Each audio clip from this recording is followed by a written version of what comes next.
tumisi livelli.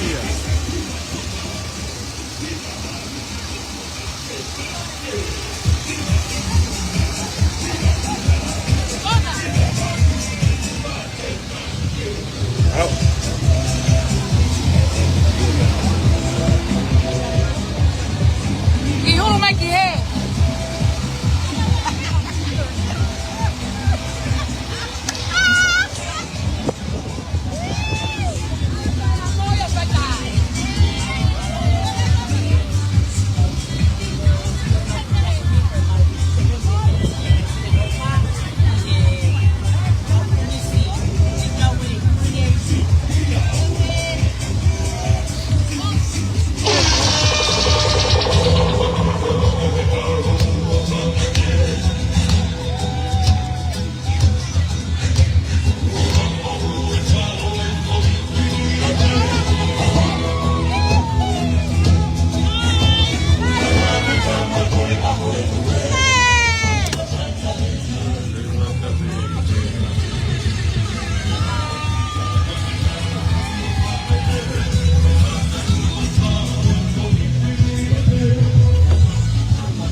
he o tu tongani.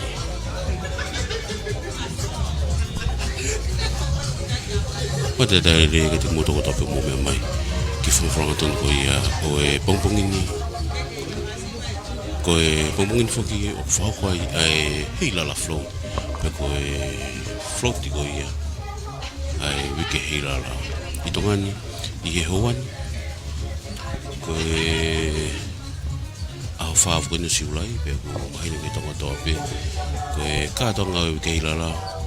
Ko e tau mea i ko tope. O ku lele i he tau ko toa ki ono whamanatua.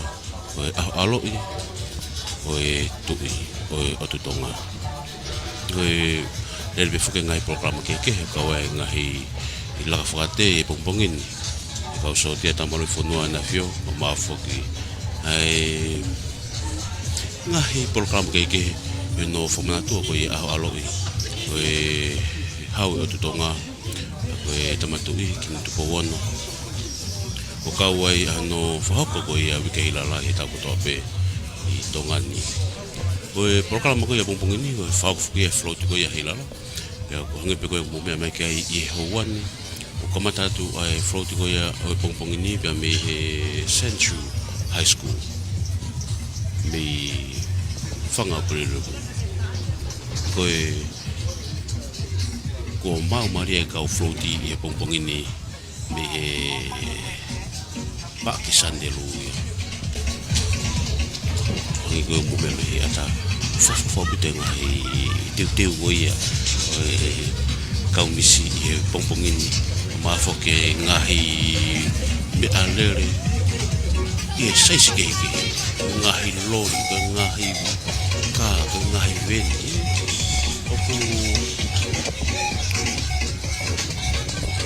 kau mai ko e ki he Whari ari ko ia pongpongini pea ngepe mula pei ai aho ko ni ko aho ni wari ia tama aho ko ia fia ko ia ai matua na tolu ko ia matua na tolu ko kau fine mui hoi fua e to fitu na kau mai ko ia i pongpongini mo e tauni ka wafi wani ma ki he Fiau hoi fua pe ko fiau hi misi Heilala ko ia ta wa fe wani ma e ta pe ai kau float ko ia pongpongini ka wifi e kolistonga mo mu e kai pe mo e fi ko ia polisi pe mo e ka wifi fra ta pe i tongani na kau ko to be ke no tataki ko ia e ta float ko ia honi Ko tai pe me te ngako e kau ho fonga ko e misi Heilala. Tau la e ko tape ko ka mai ki ni pe mo e misi ko e South Pacific. O ma fo ko e misi ko e Cook Islands.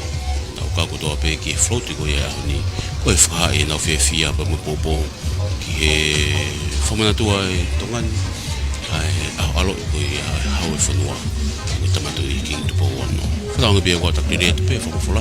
E tapa pe ko mo me ai pe mau ai ui ko ia ai tau forma fola ko ia e live stream na Broadcom e Fema Fitpoinima broadcasting ma fo ke tau leti o Wharf Fitpoinima ia e whakasonu e whamatara tu ko ia ngahi poini ko ia o klosa tu ki ai tunga kaunga aue i he wahala ko ia pe me he hala Taumoepeau fo mai ai i halatahi halavuna o au mai ki wafu ko ia Taumoepeau to fos me ai float ko ia pongpongini fo se pe ma ki programa no noven ta to ki kau fata pe na yang i programa ko ia pongpongini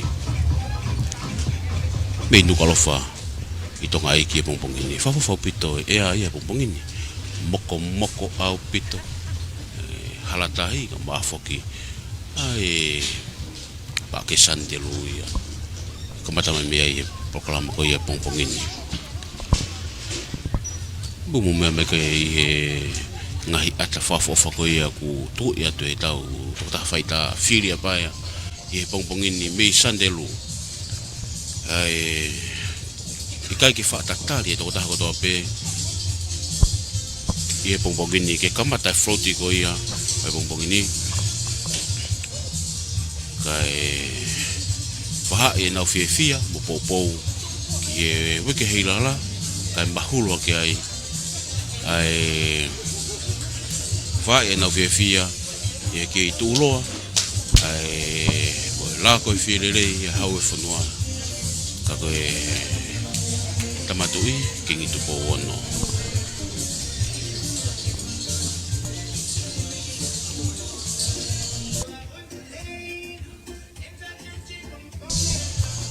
O ata be famalo lot honga ia mo oni ki he sponsor ko ia tau floaty ko ia ki ahoni sponsor Lavulo taha to semsisika pe me kau taha 5-star group of companies in finance ko pada ko ia misika famalo te be ke te ko misika ki lot honga ke piki uma mai ka tau kau fata i hono Fake ato ngai ata ka mafoki i he letio ka mafoki ai ongo ka ngai ata ko ni tu kwatu i pongpong ini kirau wah ko to pe ai be mo ko fata hai pe i he program ka pongpong ini me i roto Nuku'alofa i Tongatapu wah tu ia ki otumulina lave ko to pe ai ka ngai ko ia una me mai me yo pe me to preanga mafoke ngahi motu mamawatu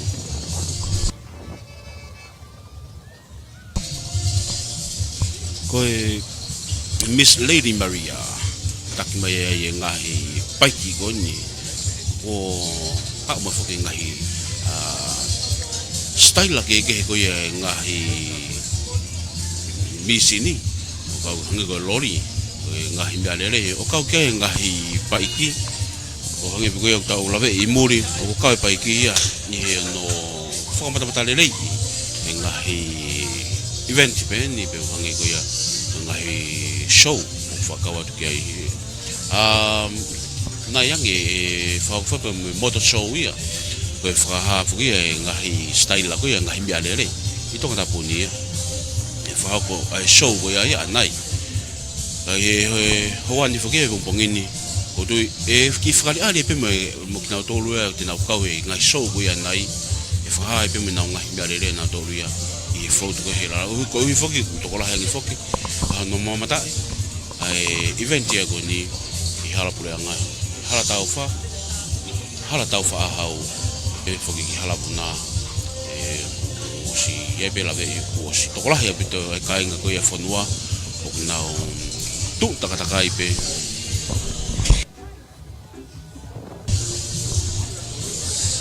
tu takakai pe teu no talitali Miss Heilala reigning Miss Heilala Rachel Kutzen pe ka mafoki toko fitu ko ia na veipa ke clown ni ko ia Miss Heilala ke tau wa fe wa ni ma fa nge pe ko dakle ia tu pe fia mo ka ta Broadcom FM Mafi ko ni ma ka mafoki le teo Mafi ko ni ma broadcasting ke fauko te fatongia ko ia hawani ki tau wah ko to pe ai e ngahi ata fafofa mafoki ai mafatna ko ia loto tonga o iai i hawani me Nuku'alofa i Tongatapu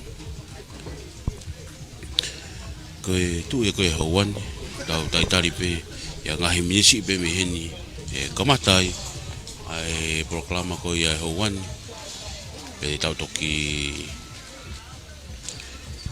le to pe ai fo matala ko ia na tolu e kau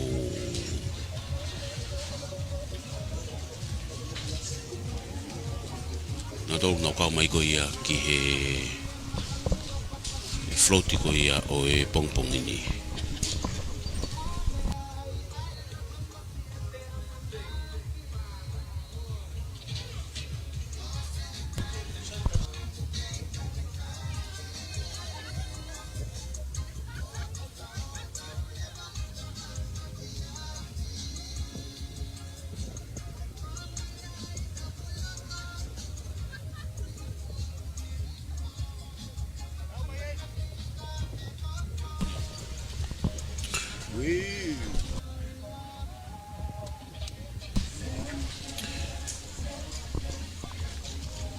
ngai pe tau love e o ku kau mai ko toa ai sino I family ngai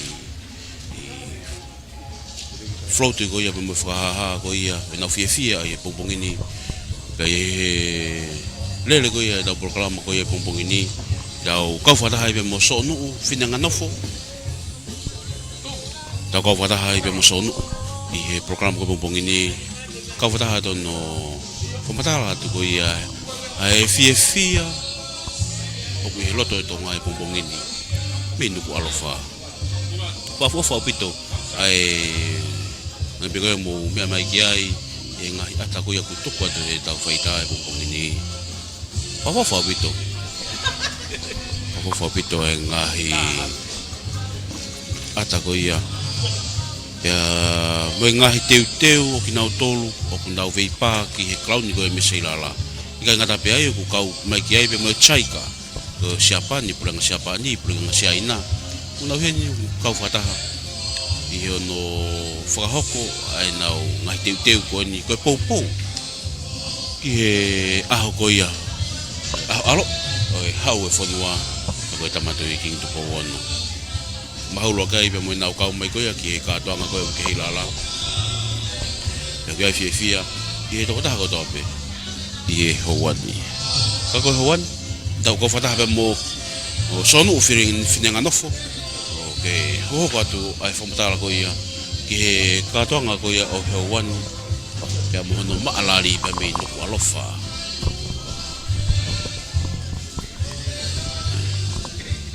oku hangai pega mo lawe I streaming oku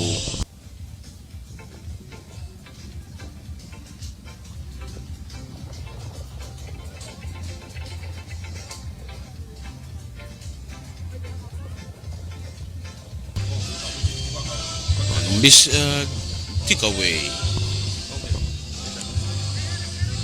mafoki ko Miss Lady Mariana I he hoani ngai pe ko ia mo lawe ko ngai fukana Australia mafoki fukatonga la mafoki pe me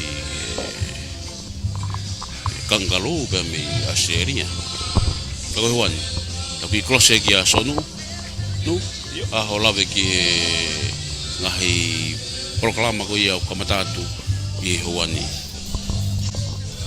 Malo pito mesa ke peko kore ke u hufanga te talaka kato I whanua mo lotu ka tawa ke u whahauka te whamafola whangatonu ko ni me he Wharf Taumoepeau aho lele ieni hawiri lei hono ea pe me he Tokelau hahake ne omia ki ea moko au pito mo tolu ko yang mo wakai mai te tau pesi Facebook ko mala sandelu mala sipoti sandelu o ku lolotonga iai ai ngahi floaty ko teu pe ke nau tuang mai ki nau tolu ke nau fononga mai I he hala Taumoepeau fou whakahake me he hala mau kiskisi whamore more me hala alai waha mamao pe ko bypass road ki he whitaulakanga me hala Taumoepeau afe he mai fou whakatokelau mai I he hala Taumoepeau ki he hala vuna whitaulakanga me hala vuna o afe matau mai ai tau floaty toki au taki mai ai ke Wharf Taumoepeau o ku iai te niti talitari ki ai whaalanglangi o ahoni ka koe High Commissioner Australia Mr. Brett Badley ai koe whaalanglangi ai ahoni pe ki haki polokalama no pe pe ki he whaki pare no whake ngai pare I he uraki ua pe mo tolu wai whaafia ki he hau eki pa me ngai family ko tope o tau ina si whataha ko hi ko aho mahu inga eni ko ngai aho whaka historia eni lave ki ai sa slavaka ne na yangi ko ahoni aho ia ku alo ia ai whamanatu ai alo ia tamatui Pia aku katoanga I whanua ia ka mai mo pure anga be ki he ngai no te whare o family Pia ako ki mo tolo ngai family te ke mo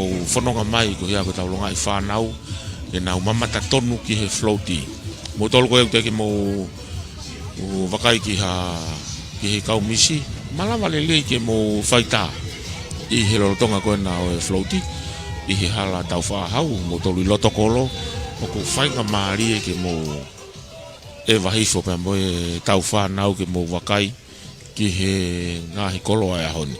Koe anga mahe ni tau floati whoki ngai tau kotoa. Ko si teu pe he ngau kau misi mo nau kau Poupou. Ai ngahi puha lore. Ngahi puha lore ko ni ngahi lore I he kalasi ke. Pea ko o mai tufa mai kakai I he hala pure anga. Pea na whai ko ke tōmui ke ngahi tufa mea ofa ko ni. Pea pehe whoki kia ki mou tolu hono katoa.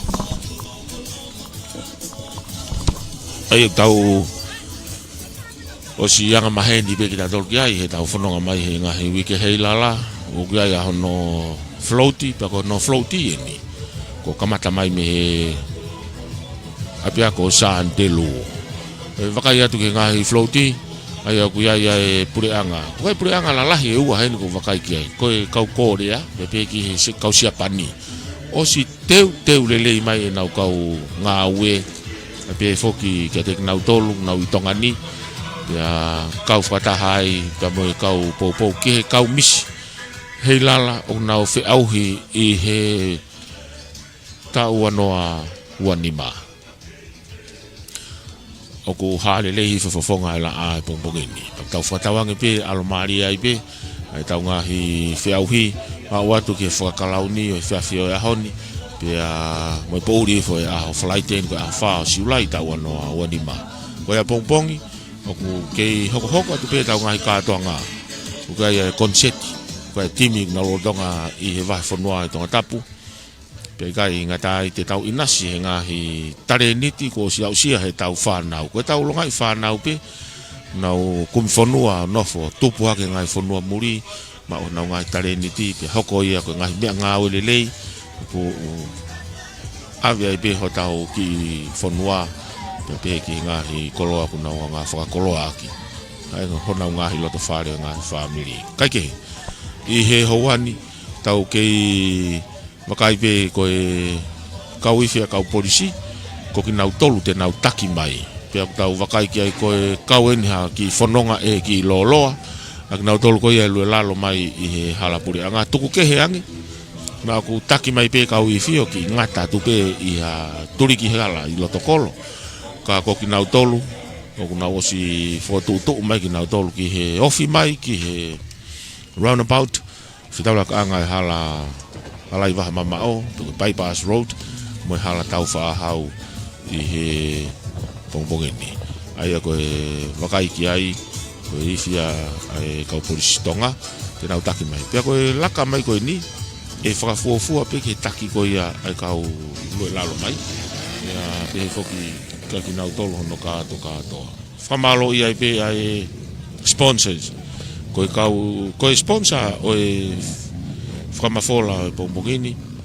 Koe whamalo ia a se misika. Ko se misika, koe ke puri peonga ki ataha I he whanua, ke whafonga malolo ia Tongatapu. Kau kone lototo ke tokoni pe ke Poupou ke tare niti o e Tupou mo kakai o e whanua. Ia ene pe he kai ai fialahi ke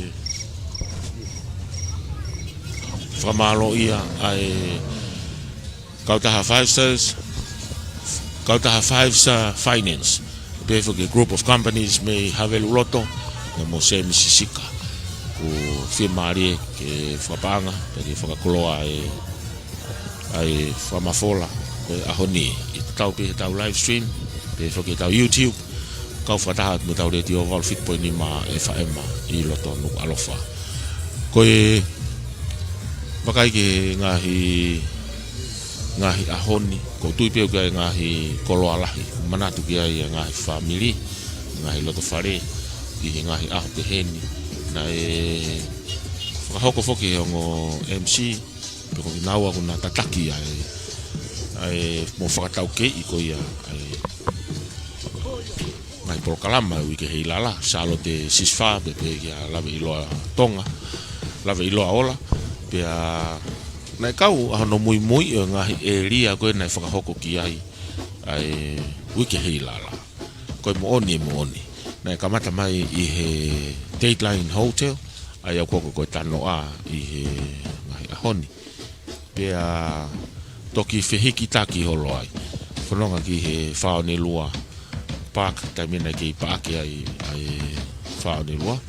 Pea whoki ki he malai panga i CE, taimina e kaue malai panga i lahi. Pea whoki ki he holo whamanatu ko Kuchalo te, i he Wharf ko huna na he Heilala Village. Pea ki he holo so where kakalahi ko risi Akpo'ou. O toki whetū kua ki holo ai pe, pea whatatau ki he pure ana tula. O au mai ki he ahoni, ko koloa ia e wiki Heilala, i he indoor stadium, ai ako maalunga tonga, ko malu pea hao. Ko mea te pū, ko makai koe a kakai, makai lelei au pito, me ngono fuanga koe ki olunga, i hongo area. Pea ka o fia. Koe whanonga, koe a ahoni, ko tuipe koe manatu a kakai tōlahi. Koe whanonga mai i ngahi tau koe, na kamata pe o ngata i Wharf vuna. Kamata pe o ngata i Wharf vuna, whanonga mai floaty. Laka mai e floaty o au mai ki he ofalaka i Wharf Taumoepeau, anu ki ai koe ngahi ahoni. Pea whanonga ia o tānaki ki he Wharf tuimata moana, i ngahi tau la. Pea i kai ngata i, na ia e floaty he tau ini. Kamata pe me i Sandelu, takai mai lotokolo, toi foki ia ki he mala e teu whaiwa. O tuipe o manatu ki ai ngahi family, mo kinau tōku nau whaipou ki he. Ka koe ahoni, koe ki route koe ulaka mai ai tau floaty he pongpongi ni. Mawahi mai me he mala e akapulu, peko mala sport i ako maalunga sa Antelu. Fou whahake mai hala laiwa mama o, bypass road. Afi hema mai hala Taumoepeau. Whanonga mai ai te i loto Nuku'alofa. Wa'u mai ai ki he halavuna. Fou whakahake mai ai ki he Wharf Taumoepeau. Ai koe Wharf Fo'oweni. Pea ko ngahi area lelei, pea ngahi area lahi eni. Ko ia ke ngahi lori. Pea me ngahi sariate misini. Ko si teu ko ia ke whahoko ai floaty. Pea i taim tatau pe. Tau fia mo tau koloa ia. I he pongpongini. I tau kau whataha mo kumotolu. Si ngā family. Pe whoki ki he kakai o e whanua. Ai au tau kau whataha. Koe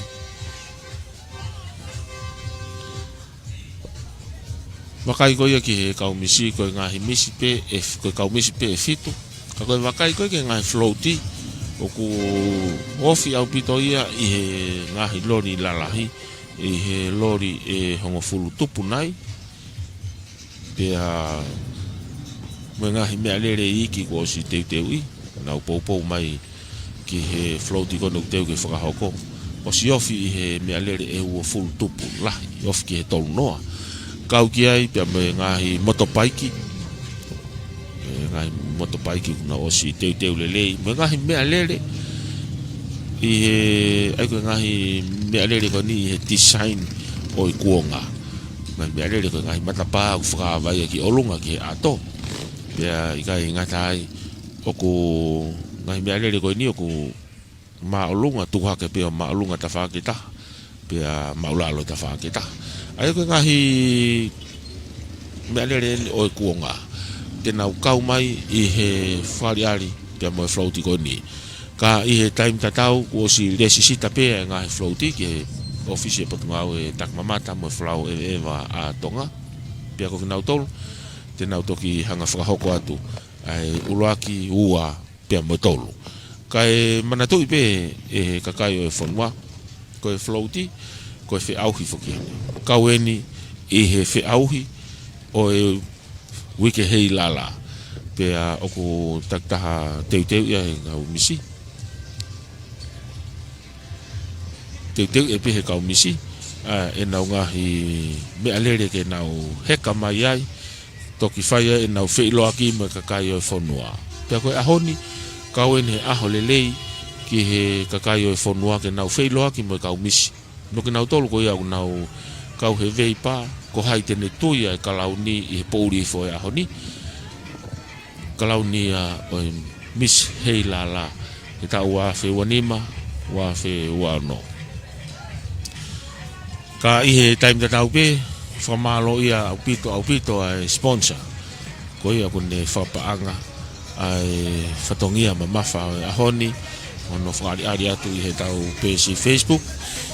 I tau live stream. Pea ke mea i hau eiki pea ilo he tonga kotoa. O kai whakmo i tau YouTube. Mo tau pesi i tau YouTube. Mo tolu ko ia i tua pureanga. Mo ngahi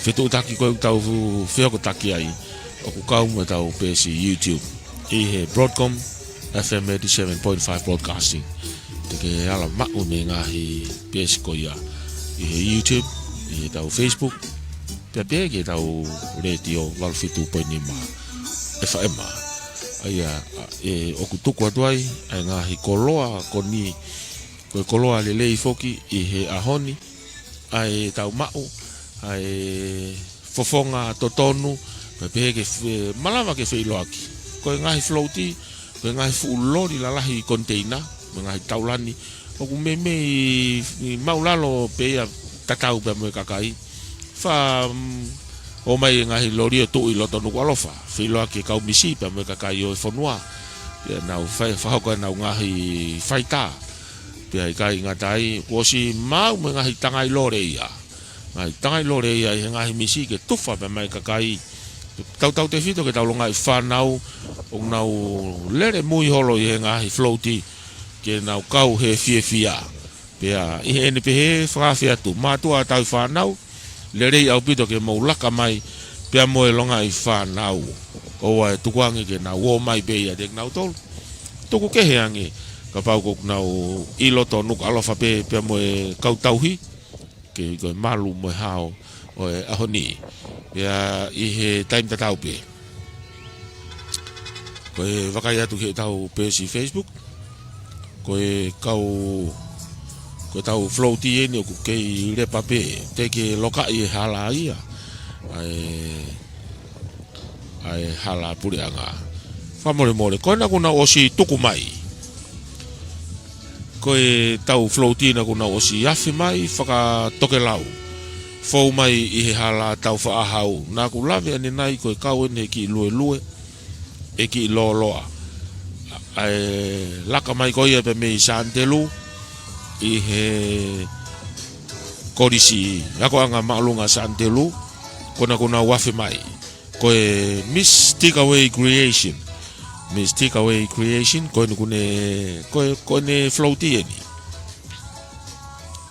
ko no si afi mai ki na tolu fenga tonu pe mo apisiasi si su klaisi me ka umano ngai aki moini ko na ku tau wakai lele be ki ai I he ahoni ko kau mui ko ya I tau floaty ahoni kau mai tau longa I whanau nau loto le rei pena tolke nau mui pe I he tafaaki ai aku nau mui fo pe ki nau tolu I he tafaaki ko Miss Tika creation ko Malia Toatepi Tonga'uiha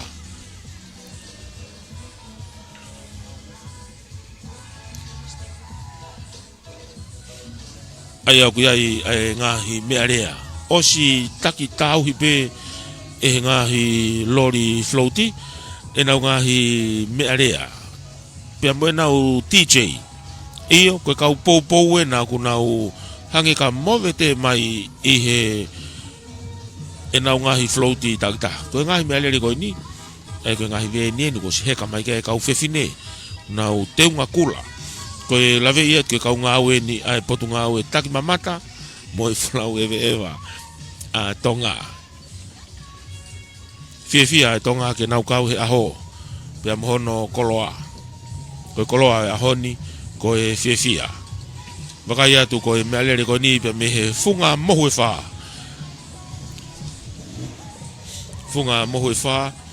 ai aku ai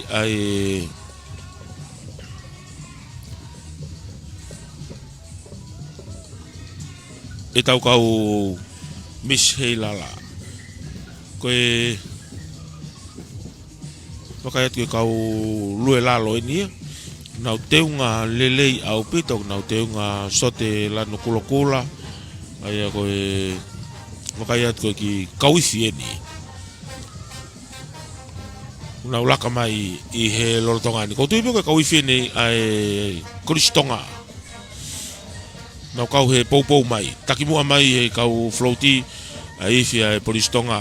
Hoko mai ni ko ifi ni ai koristonga. Me he funga mana mo ui me atere.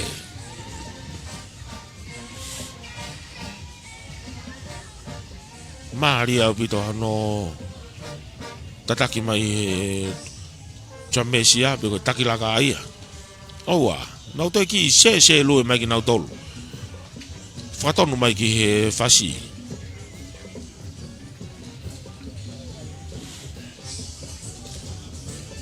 Nau falaka mai tai mini I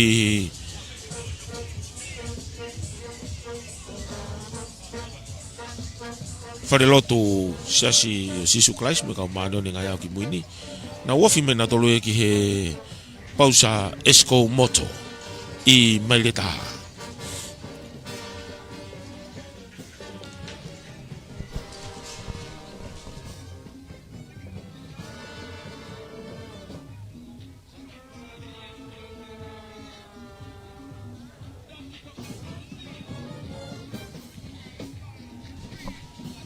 Aho whamawhana, whawhiawhia ni ke ngahi. Tatau te whitu ke taulongai whanau, ko whakai atu ki he ongo kauhala.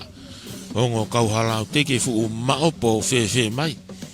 Ko tui pe I loto Nuku'alofa. Kamata pe me he whitaulaka anga hala mate alona, me hala Taumoepeau whanonga I ke hala salote. Toki whamau mai me hala vuna. Talanoa kia ia punake koe hala vuna ku tapa Siosi'ana. Koe merereni ai ambastoa siapani. Iyo, koe merereni ambastoa siapani. Ulave kia I he foto utu mai koe ni, koe puri anga siapani eni. Pepe ke kaungau e ofisi e Tika. Nau tolu eni I he Reserve Bank. Koe nau lori eni tolu. Unau kau he poupou mai ki he weekendi. Wai whamalo lahi whoki ambastoa siapani, mai pureanga siapani. Koe nuku nau laka mai, aia koe ngahi teunga koe nuku nau tui, koe ngahi teunga wha siapani, to'o mo nau ngahi fu here tā. Pea ku uiki nau tolu koe kau samulai. Pea moe nau kau whanonga, ko tui pe koe kau siapani eni, nau ngawe ofa mai ki tongani, I ngahi yako anga, I ngahi korisi, ko ngalahi e nau tolu nau tui nau teunga whakafonua ai kimono koe whanau tangata matua tangata nau teunga tupen tau wala ki nau tolu hau e muri ia tupen tau wala I ngahi aho mau inga peheni kai kehe vai wakai atu ia ki he lori ai Tika ko lori hono tolu ia kono ku hau whakamui mui koe ni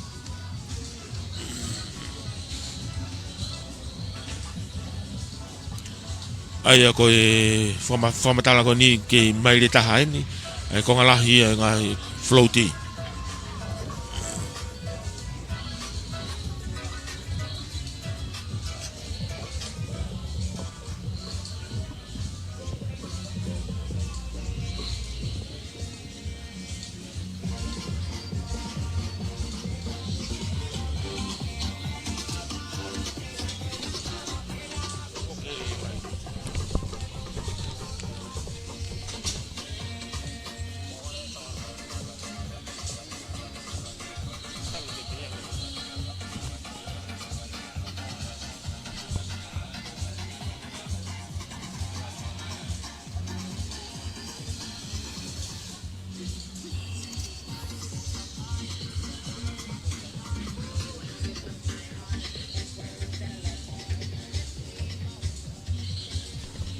Iyo koe pongponginia mo tau live stream. Wa mai ai kongalahi ngahi floating na wofi au pito mai na tolu ki loto Nuku'alofa.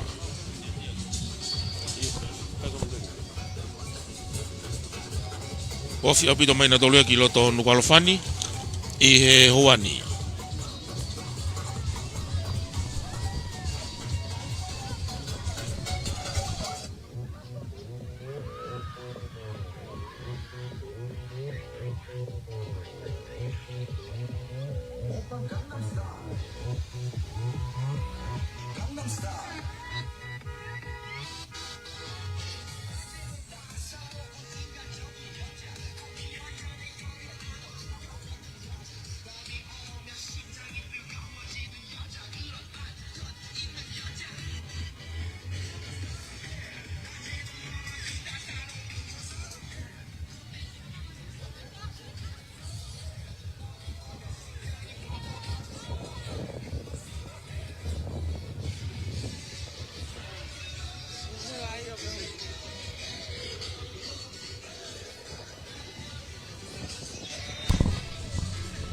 Famalo ia be foke tau sponsor.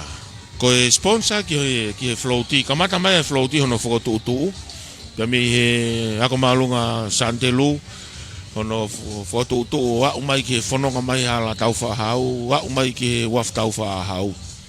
Ko e sponsor ia e semisika. Ko semisika foki ko e fafofonga malolo ia Tongatapu.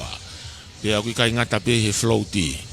Oi mea i peha wei ki me kakai o e whanua ko se misika na unea ngā sponsor ai akapulu whakaako i he tau kua osi na ne sponsor ai akapulu whakakalapu me pehe whoki ki he akapulu ai time o e tau whanau whewhine pia au mai pehe ki he tauni ko e ngāhi sivi hiva na kau kai ngāhi Tupou i o na e ala nima mai ai tōtahani o Poupou lelei ki he ngahi whatongia.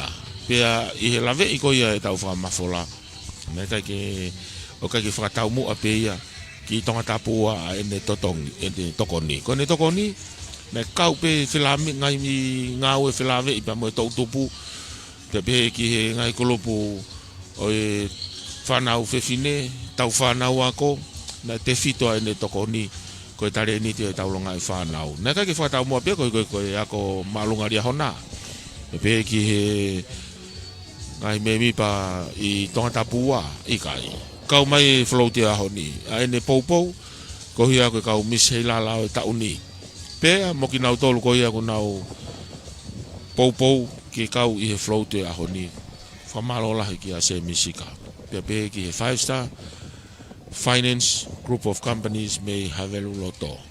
E nau loto lelei ke whapaanga. Ai whanonga mai ko ina floaty. Me Santelu ke wafu Taumoepeau. Kake laka mai e tau kau floaty he lolotongani. O kai e floaty foki a Tongatapu. O kai e floaty a Tongatapu. Kau atoi pepe mo e sponsor he Poupou ke e nau floaty. Kau ku whakaluku fua foki a ene Poupou ki he toenga mo e katoa o kau floaty o e ahoni. Kau floaty ko toa o e ahoni. Ko floaty ko e Tongatapu o si heka ki ai ai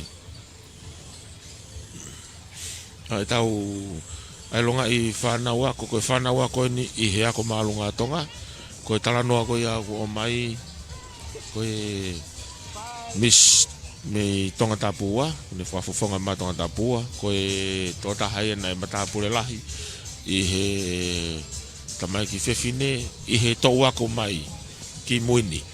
Pea kune hanga whakafofonga i mai a Tongatapu. Pea ne pehe whia pe mo e kau ngā tau ako ke nau kau whataha i he heka i he floaty. Pea pehe ki he whanau ako me Tonga High School. Nau Poupou rei ki he Miss Tongatapu ua. Eko Miss Tongatapu ua. Ko Fungalaau Amanaki Mafi. Fungalaau Elisabeth Amanaki Mafi. Iyo, ko e misi ia kune whakafofonga i mai a Tongatapu ua. Pea i ene pehe, kai ai whiawhia ke whamalo i ai pe a se misika ka mo e 5-star finance group of companies me havelu loto. Laka mai tau floaty o iloto Nuku'alofa ai floaty i he lolotongani.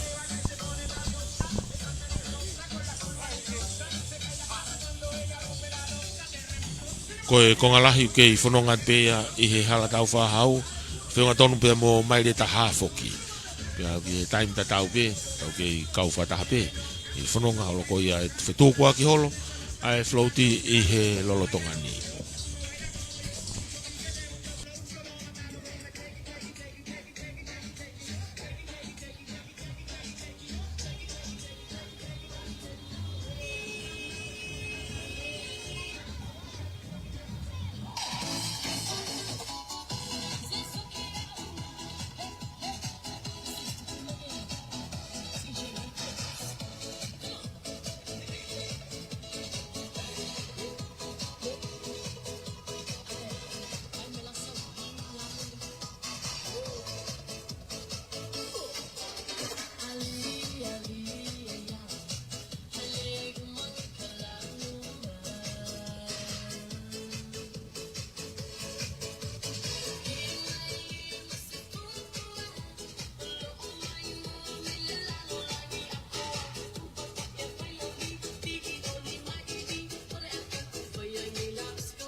Pia kalama pe no ndo to no fafilo ko ia o e kau mis Heilala tongo fitu e hoko atai pe ia ki no fafilo aki o e Miss South Pacific ai ko Miss South Pacific ko e taha ia ka fifini hoi fu mo tau fonua ka nga pi me Samoa pia oku I vai fonua foki Miss Cook Islands ai ko kinau ai o fifini ko ni una kau mai ke Poupou whataha pia moe Miss Heilala lolotonga Miss Rachel Kutenpeo oku ne lolotonga kalauni o Miss Heilala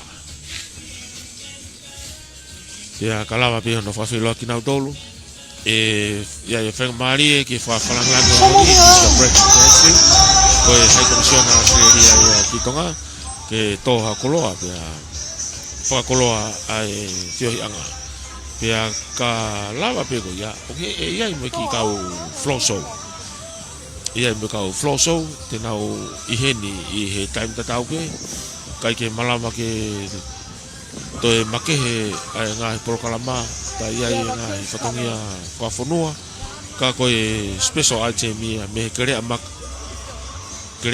flow show pia kone lava ni rei ai fatongia ko ia e hoko lewa ke rea tāpuni mo whakamalo ia ngai fatongia o ni hiri pe ko ia hoko atu ke whakpare e whakoko ia e totaha whawhalanglang ia honi ko hai komisiona Australia ki tonga Mr. Brett Batchley e tene hanga o whake ngai pare uluaki pare ua e be foki ke pare hono tolu ai ko konga uluaki ai ko culture keswi ai ko ket kuri ko ni ko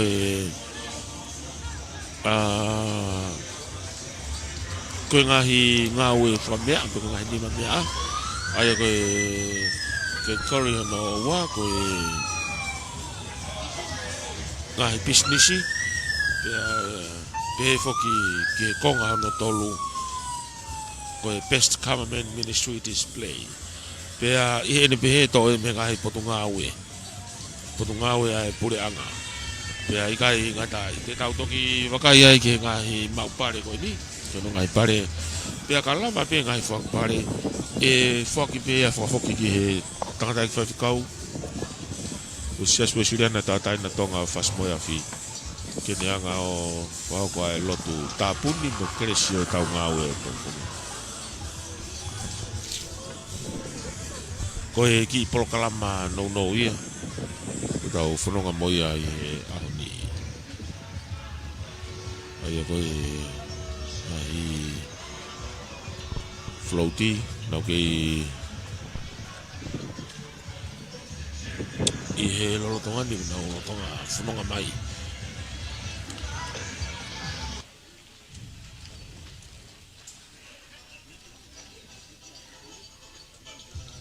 I he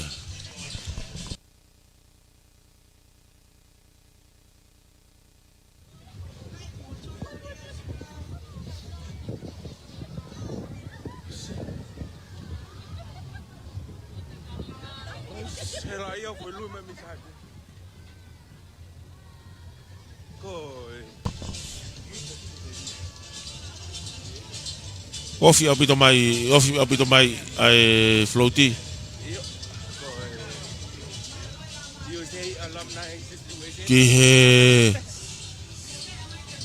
Ki malai kula ai floaty laka mai ai i he lolotongani.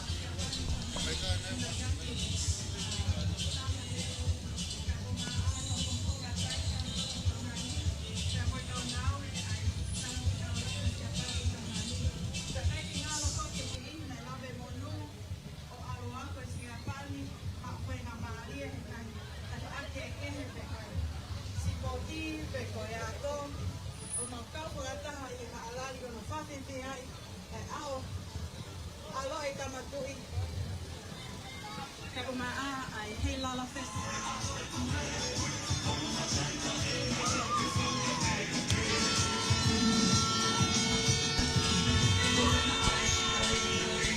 Whawhiawhia pito e whakaiat ki ngai whamiri mo kina tole lo ngai whanau nau kau whataha e whiawhia o e ahoni. Nau kau whataha e whiawhia o e ahoni. Ia koe ngahi ngāwe ko whahau koe pot ngāwe tak mamata mo whalau e wewa tonga. Ko whainasia i ki tau tolu hono ka ato katoa i he pongpong ini.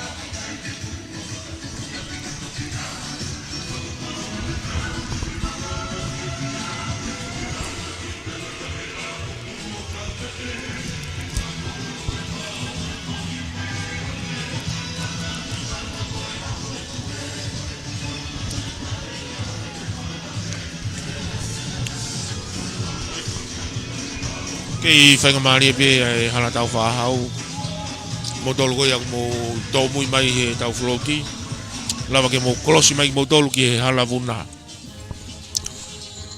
ki he hala vuna o tal lele ai e tau floaty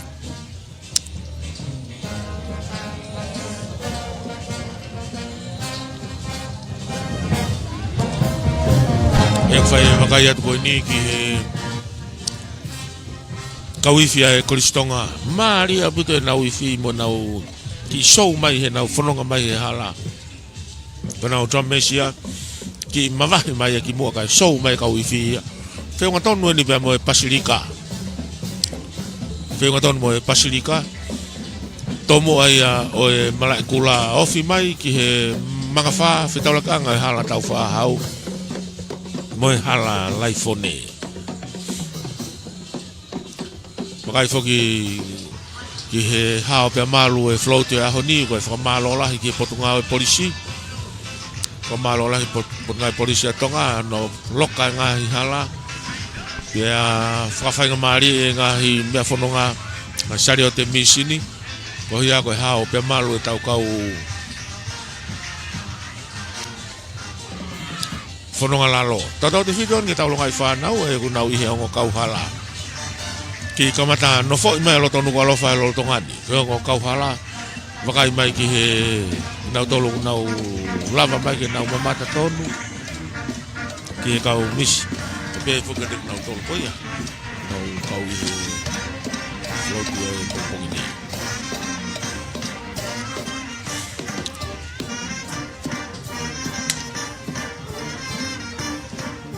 Fala mai he mafa ko ia i fitalokan halala i fonde mo hala Tafau'ahau mo tonga Chou e tau kauifi me funga mana mo ui Malia pito na ufo ko nga ifatangian ni nga.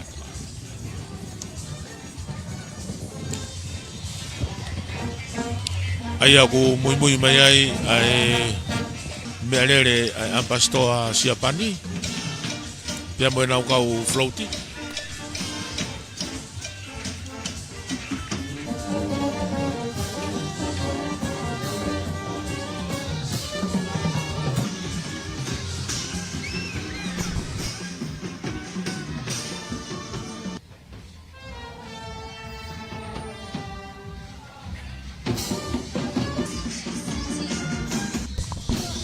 Io koe melere na ambastoa siapani pe mo toa ngai kau muy mo e pureanga siapani I o tongani koe foki ai kau fai ako na to kau ngawe ofa ia e pureangani na wako ia e lea siapani ngai ako anga pe mo ngai ngawe kai koe office foki o e pureanga siapani koe chaika I he Reserve Bank. Na mo wakai mai ki kulupu ko ni. Ko kau siapa ni na utongani. Tope na ufuka. Na ulaka mai I hala Tafau'ahau he lo tongani. Lo tonga ko ni he hala Tafau'ahau I loto Nuku'alofa.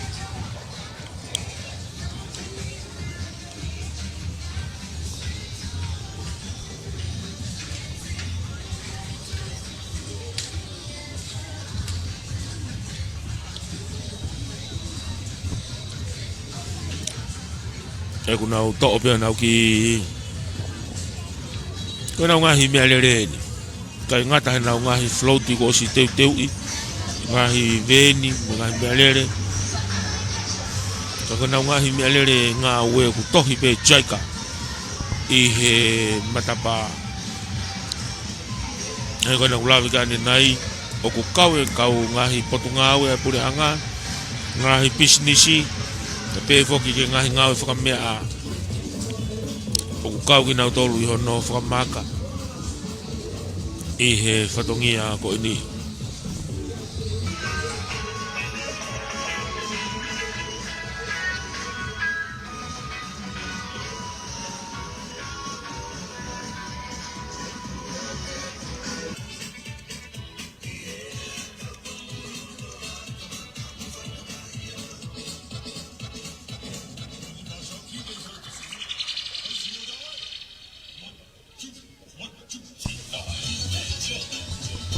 Io koe Vakalau tala project ko whehoko ia ko ki nau tolu ni ai whare ngai whamea ko ia I popua ko kau tōtahani whoki Steven I whehoko ko whaheka mai pe ki he mealere ai ngahi whotunga o ene ola mo ne ngā we ngahi ngau e whamea ka whune tangata kune anga whafotunga tonga ki tua pure anga pia mo maman lah ngahi nima mea pe whoki ki ngahi tātong tongi kai ngatai kono tare niti malawa ne foto ai ngahi whare koni. Whamalola whuki a SMC ka me ta 5 Stars Finance Group of Companies me ha Lavulo to I he whapanga floaty koni. Mo matamaki ai ka kai fonua ina si ai na tolu here tio mal fitu po ni ma FM. Ka pe ki o tau kai nga tonga I he otu tonga ni mo otu morina. Ko tau ngahi ngau ko he floaty Peme ngahi whatongia ko ni he tau live stream o ku wakai meke ngahi whonua e wafulu mawhitu I mamani furipe ai nau ngahi television ne ka teke mau ko I he tau YouTube modol ko yo kai homo page Facebook Io te mo mau he Broadcom FM 87.5 broadcasting ko lave I ko e floaty ko ni a Steven I whehoko ko e karia tonga ina o ko si whaheka ke ko anga ina wholau ai kai ngā o tonga I he ngahi kuonga mai koe Koe kari na ia hono la pia whaheka kei mo family o whai ai whetu taki. Koe floatia ko niu koe kei heka kau poupou ia ki loto ko nau hifo maki na tō ki lalo tau o lunga pe mo poupou i he tawhaaki.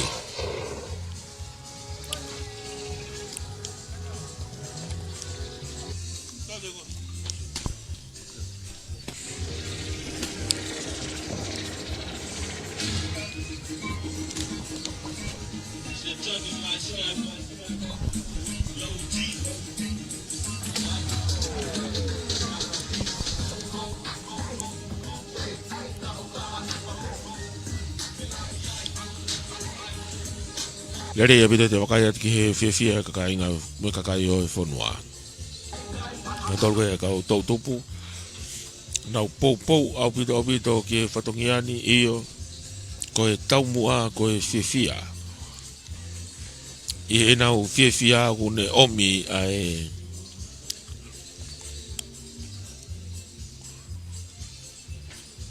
ongo ki he tonga. Ai mawhana pia mo e Whidaiaki, ai tonga, ke kau he ngahi polokalama, pe nau laka mai mei toa pureanga, me ngai family wha more ki fo i taimi no ko ni, ke nau lava mai he konfenis, e Siosi'ana, pe ke ngahi whungawaka e lotu, malava me ngai whatongia ke he funga e whanua, pe a kau atu pe a mo wike Heilala he nau palani folau, pe a i ene pe, whamaloga te nau tolo e ngahi family, ko tau inasi e vai whanua i Tongatapu e tau kau whataha e mo ngahi ngā ue i he wike Heilala.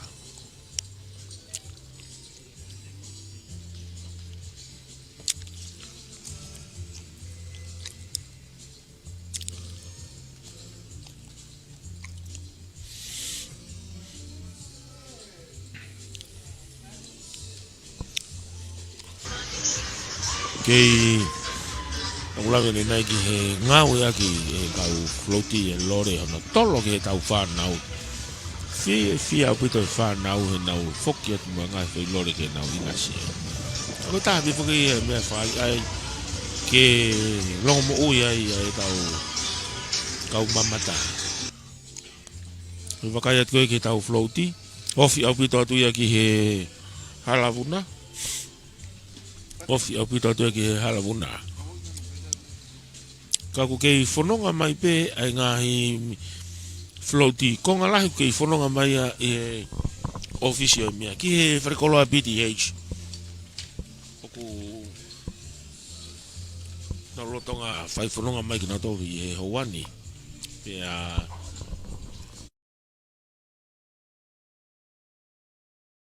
Pea lahi whoki hano ngahi mi sarete misini. Ulawe ni nai ki he ngahi sarete misini ko si teu i. Kau e me whanki mea lere tau ta whanki ka private. Ko heka ke ki nau tolu. Ka te nau whaalawa e lue. Te nau lawa ki nau tolu pou mai be me loto mea lere.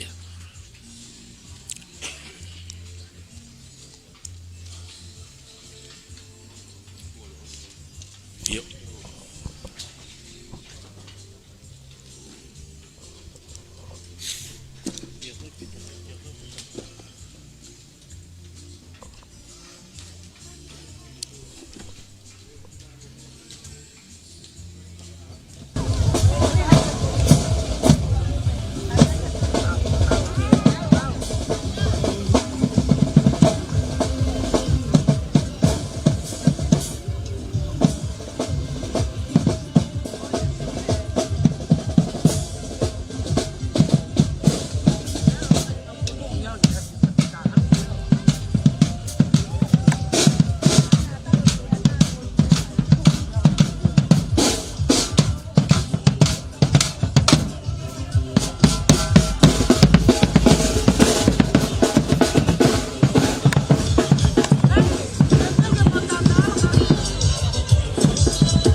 Mau e nau fia.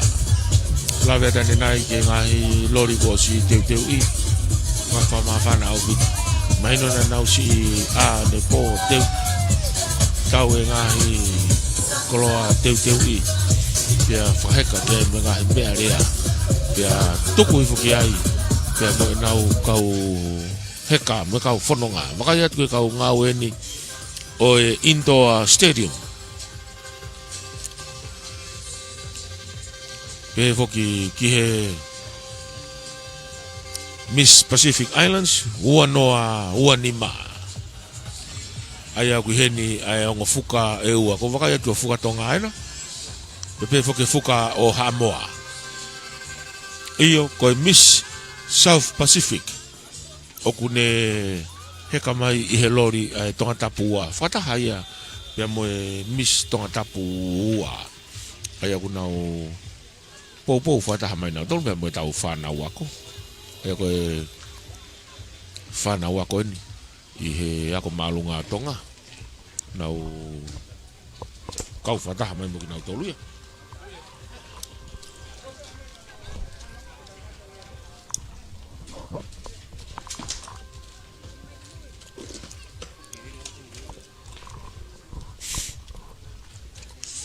I he rotongani I he halavuna. Rotongan me halavuna mahino ko si kau mai ai ngai floaty na wofi au pito atu ki ngai area he halavuna ko ngai family na o si tari lele be he ngo kau hala. Ke na mamata tonu ki he kau misi pe kai ngata ai na makai ai ki he ngo sia ngai Potunga'au e peke ngahi business. Kawat ba mo ngahi family. We ngahi family ko nau kau whataha mo na tohono teu I. Ko hia ko e pongpong ini. Makaya ke ngahi mea lere. Iyo ko ki kau-kauanga na I he iyo te kalapu motua. Pakingi ko ia I he whitaulakanga. O e halavuna pe mo hala kolosi ko ia pe me he farema o e kauri I he hauani. Ka ko e io te kalapu motua e ko usioko fokia ko e fare lotu. O e tau kainga me whanua kaunga api me fisi. E ko kinau tolu ia ko nau o mea kau ko wakai atu ki he maapo mai a ngo kauhala I he hauani. Maapo lei mai a ngo kauhala. I he ngahi mea lere, ka koe ngahi family na o maa tari, ke wakai tonu e nau whanau. Ki he whanonga mai ko e nia.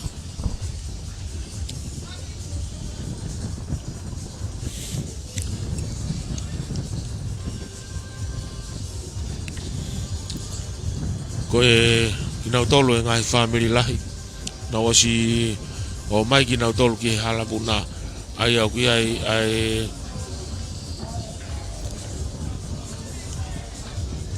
au ki ai ngahi elia lelei pe elia lahi ai.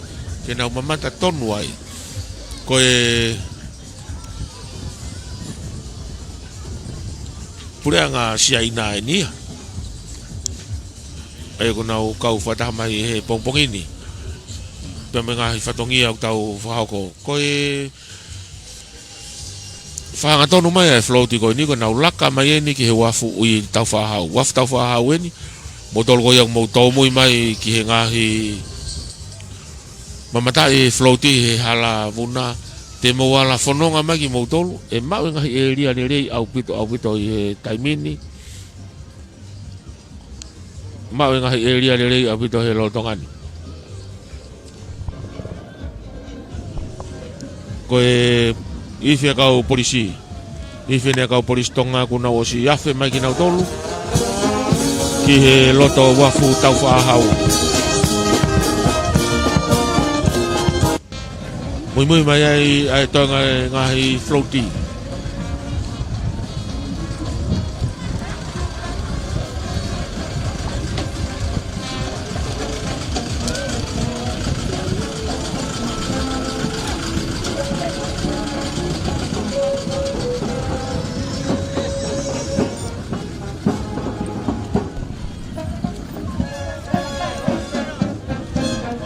Io, ko ataki mai floaty ki he wafu Tafau'ahau.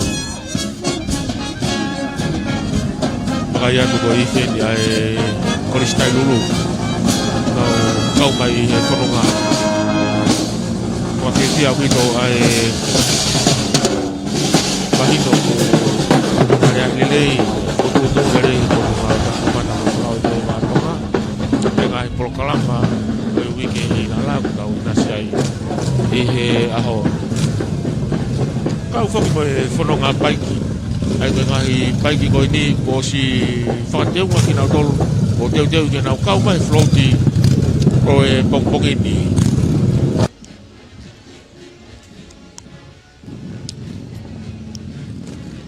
Iyo ko ngona atu e ngalo ea. Tō ta moi mai ai floaty tau whawhitai ko Toatepi ki he nau wa'u mai o ko ikai ke hangai whaingata ai hoko. I he whanonga mai i he alapureanga. Whamalo lahi ke kau polisi, mai potunga e polisi a tonga. I hono malu i ai whanonga hao pia malu ai. Na e kau whanonga i he ki floaty o e ua noa ua ni maa. Ange ko ia ko honga atu he rolo tongani. Ko e kau polisi ifi kau polisi a tonga. Na wa'u mai ki nau tolu ki Wharf Tafau'ahau e rolo tongani. Hoko mai ai pe mo ngahi floaty.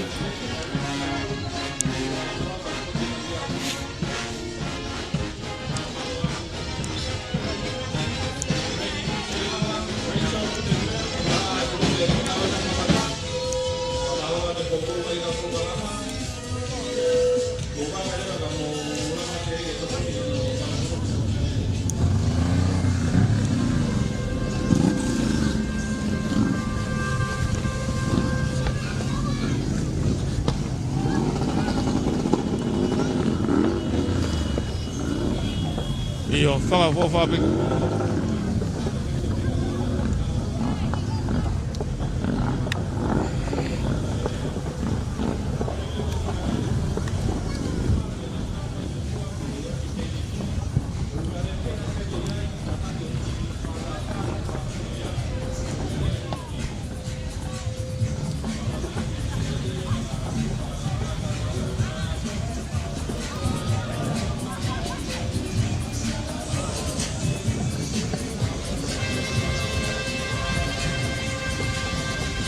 Iyo, koe ngahi floaty e ni. Koe Miss South Pacific. Me Hamoa, bebe ki he Miss Cook Island. Kau whakataha mai i he lori koe ni whakataha pia mo Miss Tongatapu ua. Nau poupou mai i he aho pia mohono ngahi ngā whatongia. Whamalo at whoki e kakai o e whanua. E he nau kei poupoua. Ai ngahi whatongia tupu a koe ni. Ai wike Heilala. Kune hanga hiki ai ai whanua. I kai ngatai. Ai kai me ngahi potongau ai puri anga. Ngahi businessi me ngahi sektoa tau taha. Pe whoki ke ngahi loto whare o e whamili. Mahino pea kei Tupou ngai lotu. Kei hai ki ai ngahi whatongia kotoa o e whanua. Ia ko tau inasi ai. I aho mono koloa koe fia. Mama hea ke ngahi floaty tau whanonga atu ki he reo e mama moi tue. Wa mai ai pe ki he wafu Tafau'ahau. Neongo ai laka nei ki loloa. Tau te hito ki si kau polisi. Koke nau tolu nau kau he whanonga lalo mai. Whawhiao mai ki ngahi kau misi. I nau ngahi floaty. Koe ni ko nau tau da moi mai. Ai konga lahi ia floaty pongpongini. Koe konga lahi te nau tolu nau ke whanonga mai i he halabuna. E kua umai ni ai whanonga o ke whai mai ai whanonga ia i he hotere tanoa. Ia mou autange i he tonga lahi. Ia moe poupoua o e tau floaty i he tauni.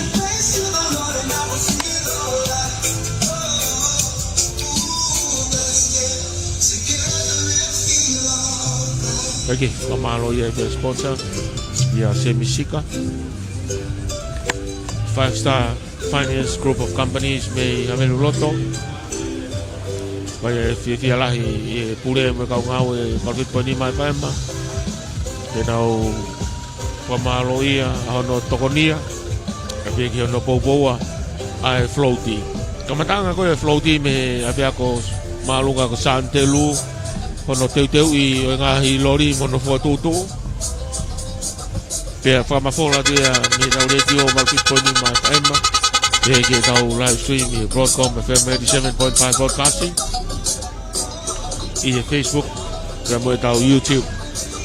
Iyo, o kumalawalawa no o atu I Poupou mo tokoni mai a se misika kamo 5-star finance group of companies me Havelu Loto.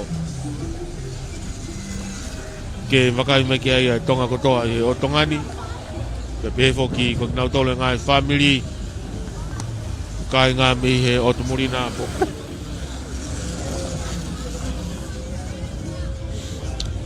Iyo ko Tonga Chinese Federation ko tau kai ngā muri eni o tau kau whataha I aho ane nai ange na tau wakai I he koe lore na kona ko tolo mai ai lore pe ke inasi ai kei mama o tu hau ye iyo koe Miskuk Island ino ku heka mai I he Tonga Chinese Federations. Pea aku iai menau kau poupou nau laka mai bei lalo. Wa malo mua ko tau ngahi si kainga ko ni kau siaina. Nau kau I he whiawau he malayo businessi. Kai ke puri peunga nau hanga o whamaama ngai koloa ni. Pea inasia I Tonga ko Toatepi. Ifi ni ai koristai lulu. Kau mai I laka. Kumalong labe ko e whanau tangata ata-atape. Kako e whanau whewhine. Whanau tangata mo whewhine. Nau si laka mai I he floaty. Na wa'u lelei mai eni. Ki he Wharfu Tafau'ahau. Malo mua whanau ako. Ke taki laka kau ma tōngai whanau iwi. Pia ki he puri ako ke, me kau whai ako. Me korisi tai lulu. Ai Poupou. Ke he floaty o tauni. Mo e ui ke Heilala.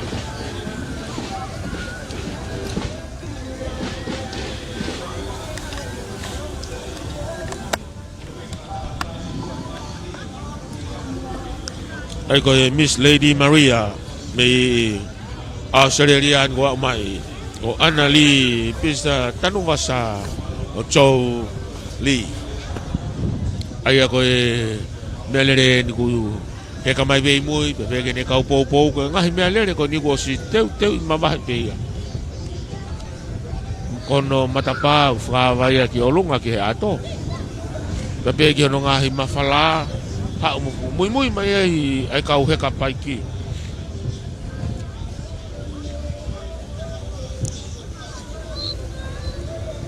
Vava'u bito.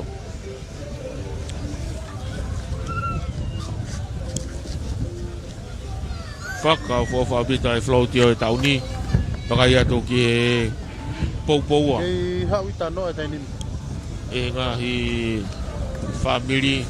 O mai e nau ngahi sariote misini. Ko si teu lere au bito ia.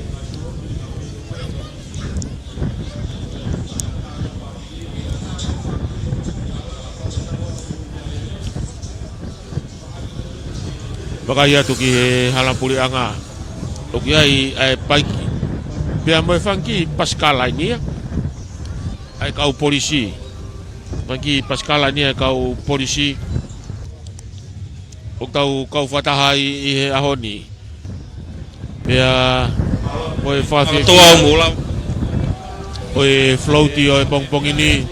O ki Heilala o taua fe ma wani ma.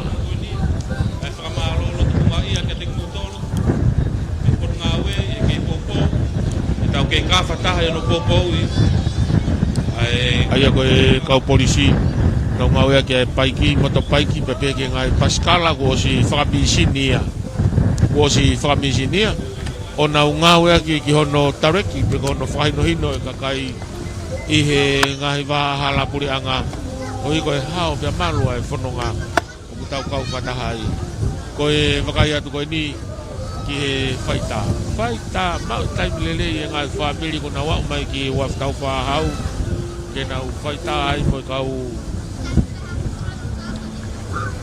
te whine ko nau veipa ki hoi fua e wiki Heilala tau anoa wanima ka wai pa mo e misi Heilala lorotonga ko ne puke e kalauni kai ngata ai o ku tau inasi whatahai te mo e ngahi whamiri i he mehe otopuri ko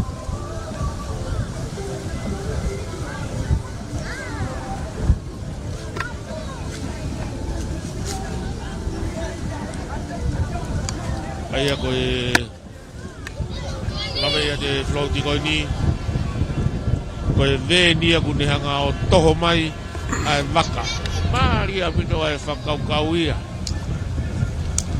toho mai ai waka kau mai he floaty o e pongpongini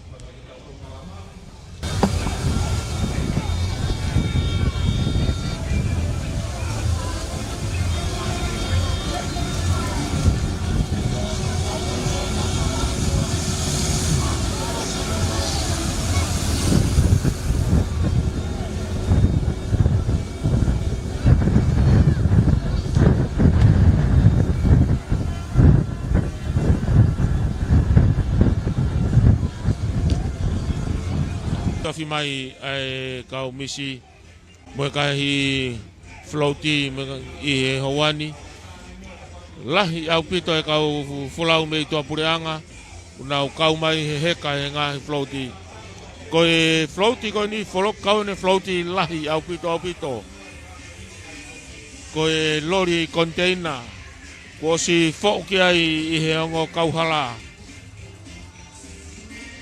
i he ongo tafaki o kui ai Pacific Timber and Hardware.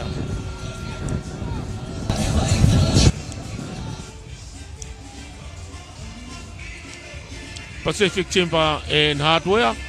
Nau tolu e niu na wa'u mai.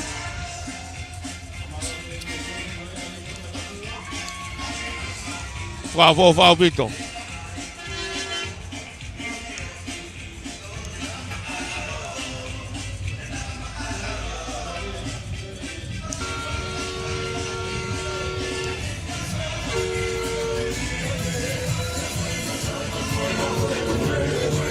Kami ia tu ai fia e longa i whanau nau heka mai he ngahi floaty ko nau kau aho ko nau kau i he malari o e wike Heilala he tau a fe uanima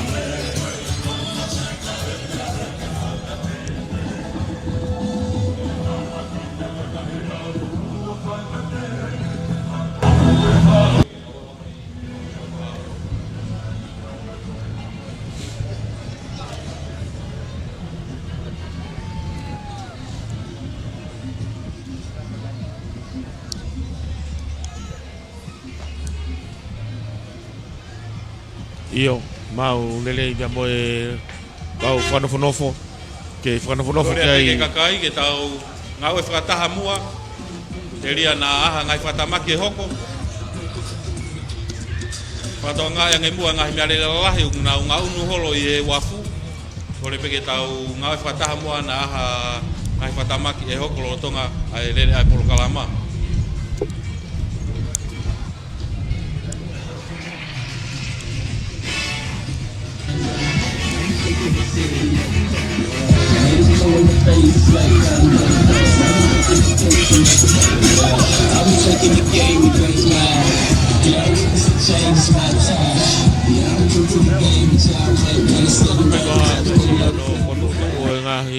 ngau yang aho ni tau te fito ni ke ngahi floaty ko hi ngahi mea lele ko do ngau aki ko ngahi mea lele lalahi ko lahi taha ko ngahi lori container ngahi lori ko nau hike ngahi container ko nau tolo ni ko lahi ma teu ia parikirere Pea toki whaheka ki ai Kore ke kaunga ue, Ngā ke tolu. tokonu me ke Tō ke me mono ngahi ulusiai ne. Ke tui mua koe ni. Tau kai me ngahi koloa teu iaki. Whamaapo opo mai tau e ngai mea rere. Kai ata e lava mai e whawhalanglangi. Me tuuta pia whawhalanglangi mo e mau e tau prokalama ka tau kamata ia. E kore ke ngai mea rere floati mo ki holo mui pe ki mui, whamaapo opo ki mui. Whawhainga maari e hala. E lava mai tau whawhalanglangi ke kamata e tau prokalama. Teke mau maari e mai e kau floati. Teke nau osi mai pia me e halavuna. Nau kei whanonga mai pe. Nau lawe kia ne nai. Ki he kauifi ko ia pe me whangamana mo ui a tere. Nau kau au pito ki nau tolu i he whawhiawhia i o aho. Hange ko ia ku tau whaamakai ki ai i he laka wharea rea. Ai aku nau whahauka pa ki Chou. Ia aku whiawhia i e katanga. Ai aku nau lotonga i he halavuna ki nau tolu. Ia lotonga i ke nau Tonga'uiha mai ni i he wafu Taumoepeau.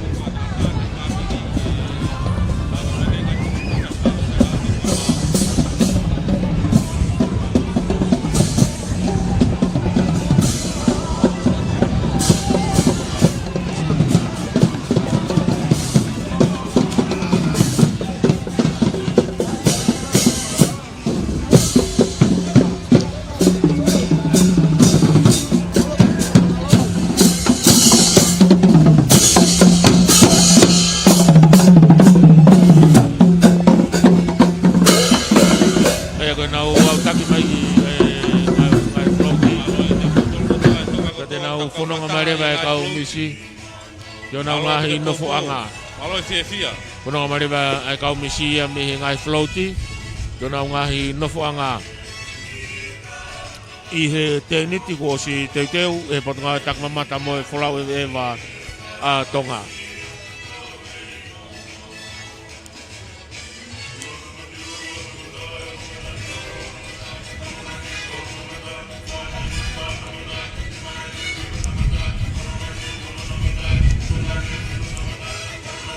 Teu toki lawe ati tau prokalama.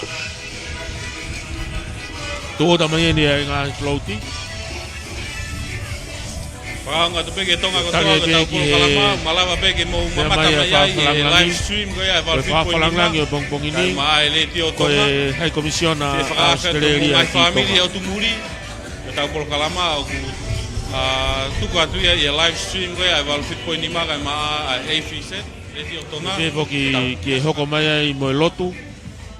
Ai e whakako ni ko si katoa mai. Ko si katoa mai ai ngahi floati hono katoa. Ki he wafu Taumoepeau. Te hangi ko ia ko tau taimi. Whai kai ai turi. Amanaki me ko toi wanoa ki he tahaua. Ko katoa mai ai ngai floati pe mau mari mono foto to ki nau tolu ke ngai area te nau parking i ki ai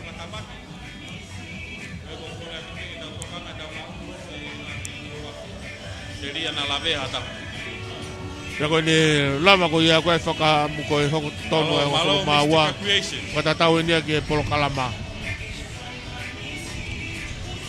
hoko tonu ai hoko polo maua e whakako ai prokalama i kamataki ai lotu.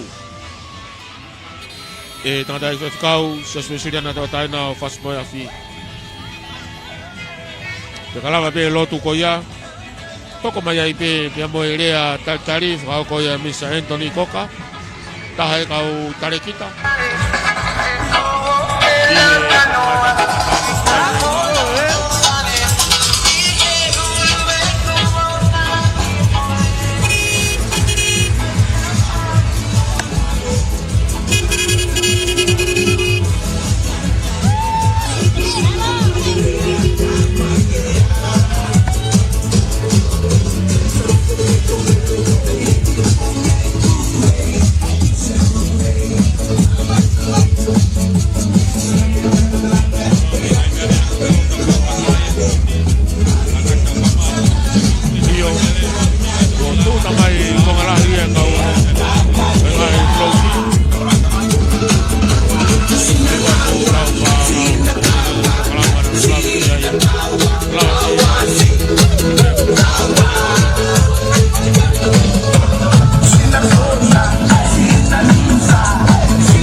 whakamaua ko ia o e floaty.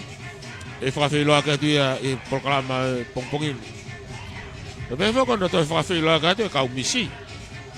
Nau tole kau whiwhine o nau. Mei pā mo whiauhi ki he hoi hoi fua o tau ua noa ua ni mā. Kau whatatu hano whakawhiloa ki Miss South Pacific, mei Samoa. Pe foki e Miss Cook Islands. Kau adai mo Miss Heilala. Tau wafe uafa, wafe uanima. Miss Rachel Contestant. Pe toki hoko mai pe tau ngai polo kalama o e ahoni. Toki hoko mai pe ngai polo kalama o e ahoni. Ka i he taimi tatau, o kai e fia lahi ke whakamalo ia. Aki nau tolu ko tawa pe ku nau kau mai. I he aho lelei, aho mahu inga o pitoini. Ki he tonga kotoa.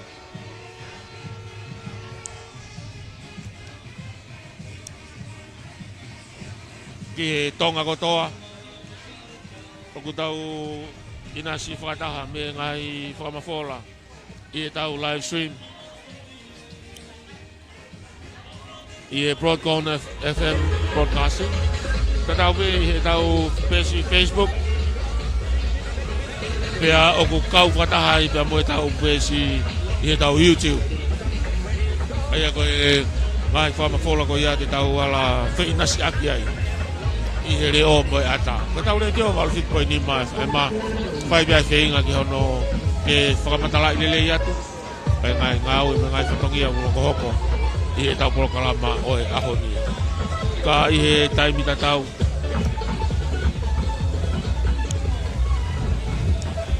O kau whataha mo e kakai o e whanua.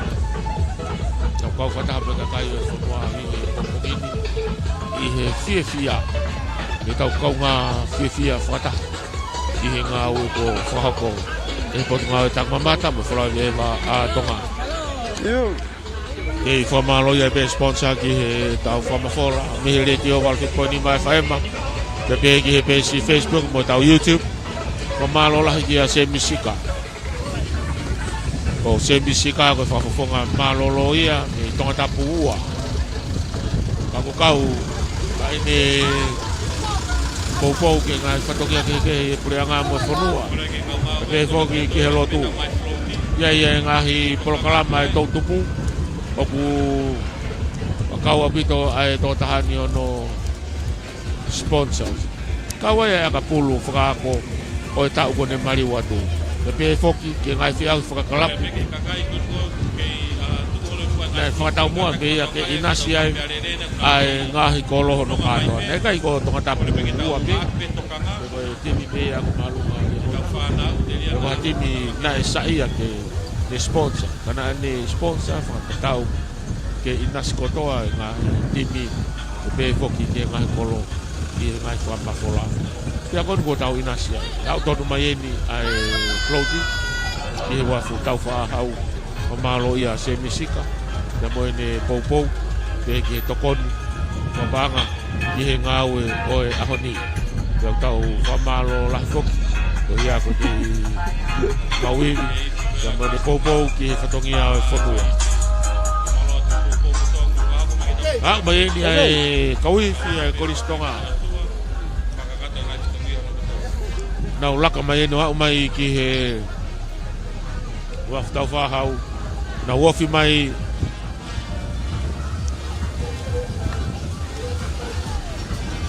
Te flote ta. Iyo nau ku laka mai ko niu nau kei sau pe kauiwhi.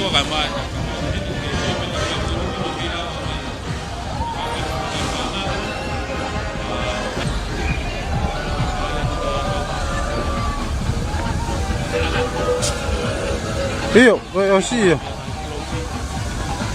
Aussi, allez, vous.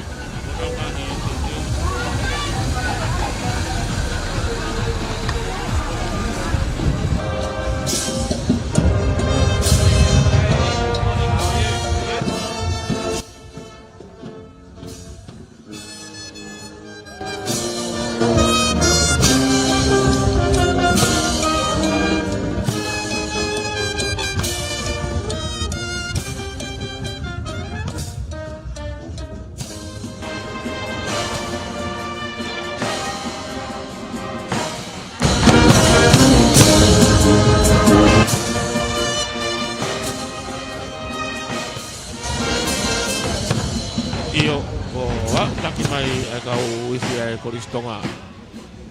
Ko malo at whanau ko ia ko e ka te kina e fu laka mo ifi loloa mei apea ko santelu ki he wafu Taumoepeau.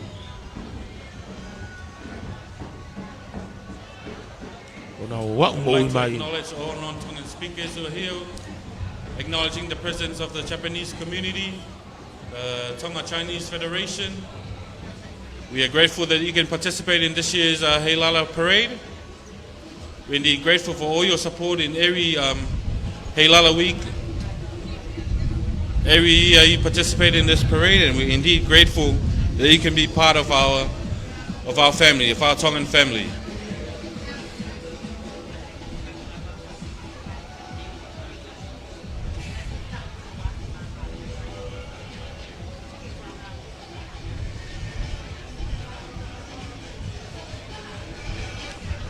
Siosi'ana ngai floaty Steven ni Feoko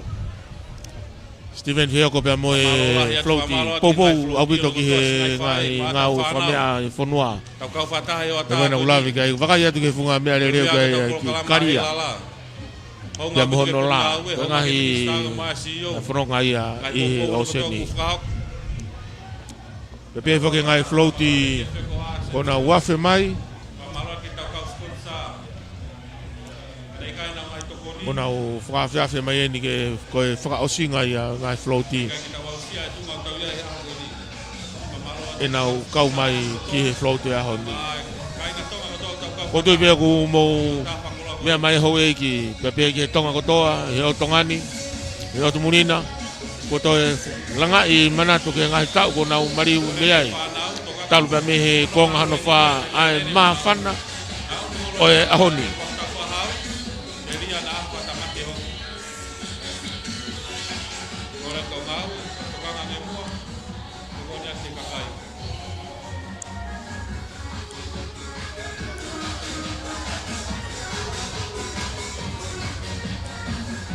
Iyo hange koe nā kulawe ki ai koe ngahi mea lere koe ne floaty.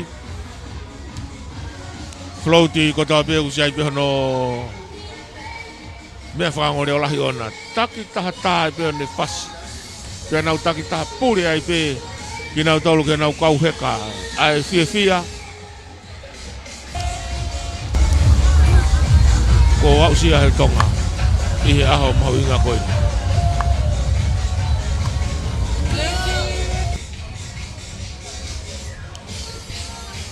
Lawe ia tu koe floaty whakaosi ia. E nā wawhiawhi mai i he lorotongani. Lau kei whaiwe aho no whakatūtū. Kei whaiwe aho no whakatūtū e ngahi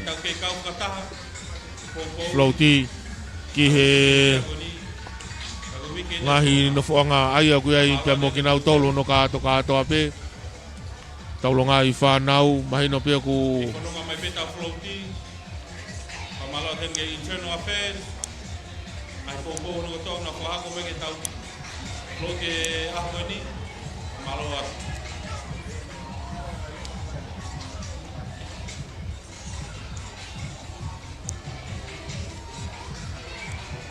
Tōlen kau ngāwe mo tokonia ke ngahi mearere koe nā. Whanofo na toke ngai petu Amanaki na whanofo pe o tu e wawe peta i tu whakalangi kai kamata tau. Ai potu ngawe takamamata mai whlau e wa tonga.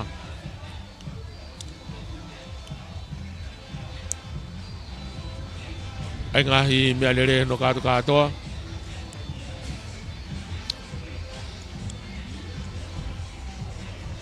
Ke mau maari e. Te ai kai ngata wakai ke toko lahi au pito. Minau tolu si ngai family kawe kai si longai whanau nau mui mai he floaty e kau he nau talanoa e kau he nau talanoa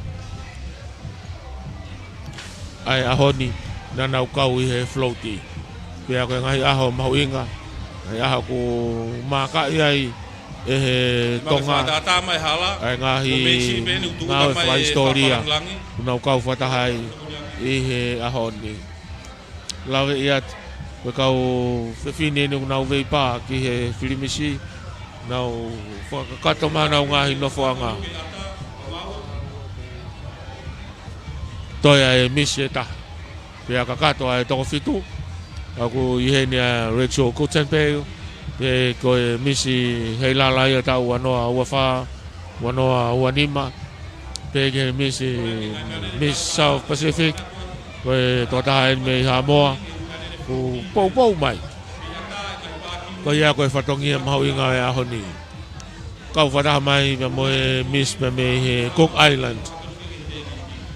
Miss pe me he Cook Island.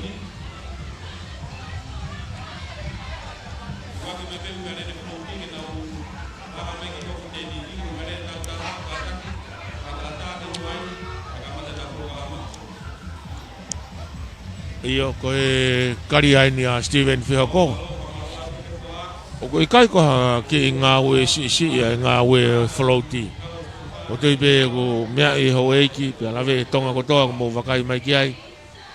Koe teu e ngahi floaty. O koe kai koha ngā ue si. Koe ngā ue lahi au pito koe ni. Malo si e nau kei mau e iwi. Ke whakakato e ngahi whatongia ono katoa.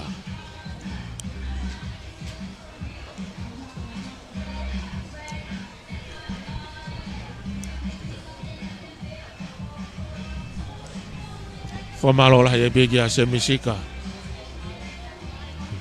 5-star finance, group of companies.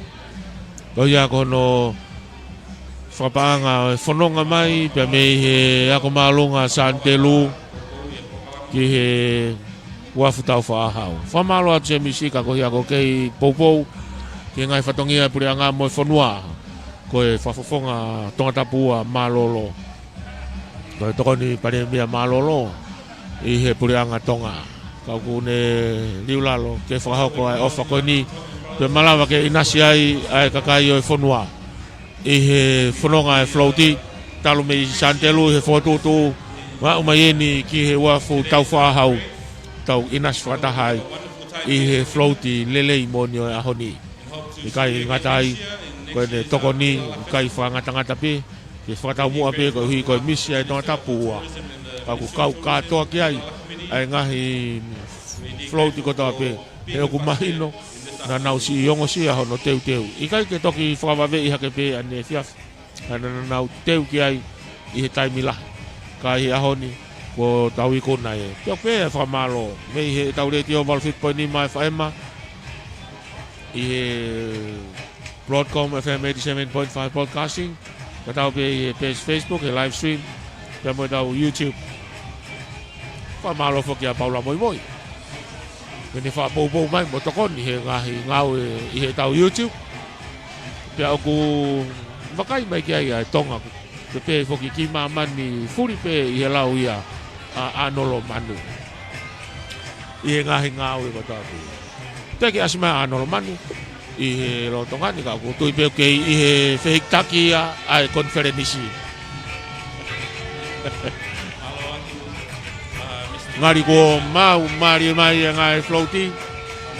Kari penia ki he misi whakamui. Koe misi whakamui whako Miss Tika Creations. Malia Toatepi Tonga'uiha. Koe ni ko wau taki mai. Ko whakawhiao mai e hano. Kau ngā whanonga tuku mai ki hano nofuanga. O kau whatahai i he lolotongani.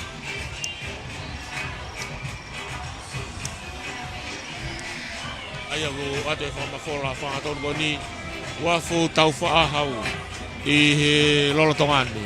Ko hu kotoa mai e ngahi floaty ki he loto wafu. Pea pe ki he nofuanga e kau pewhine. Ko na osi tangotulere ko na ngai no fuanga kau kai Miss Heilala lolotonga Rachel Contestant ko Miss South Pacific me Samoa pe ke Miss Cook Islands pe mo toinga to fitu na wei pa i ahoni toki fafe lo ki ki na to le por kalama o pong ni kai tai da dau pe mai no pe ku ki moko e ai wafuni pa tawang pe ki va pe por kalamani Ka uhi ko taulonga I whanau mo ki nau tolu si kāinga ofa mai. Ki nau kau whataha mo I Poupou. Ki polokalama o e taki mamata. Lame ia tuk te ke mea mai whawhalanglangi o e ahoni. Ko ne mea lere enu wafe mai. Whafe whalanglangi. Brad Batley, Australian High Commissioner to the Kingdom of Tonga. Ko si heni ai tanda I whafkau. Sa Siosi'ana tautai na Tonga me whasweafi.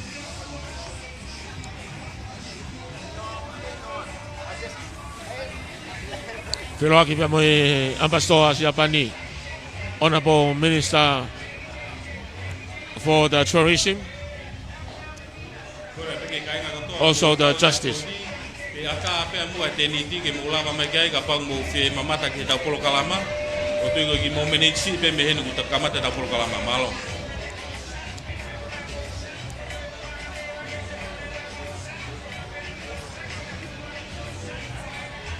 Kei whanonga mai pia ki nga tōna e si whawhea o lalo mai e he halavuna. Makai atu koe lahi taha hange koe na kulawe ki ai ane nai. Koe ngahi whamiri me I toa pureanga. Ngahi whamiri me I toa pureanga. Kau whamiri tonga pe. Kai koe nau wholau mai, koe Poupou ke nau kau misi. Kia toa taha he whamiri. Pia kai ngata ai una osi mā kai pe ki nau tolu. Te nau I tonga. I he tau anoa uani mā. I he wike Heilala. Koe hifo koe ngahi mea lere. Nau taki tau hipe na tole nau ngahi mea rea. Ko tui kone tukifo pe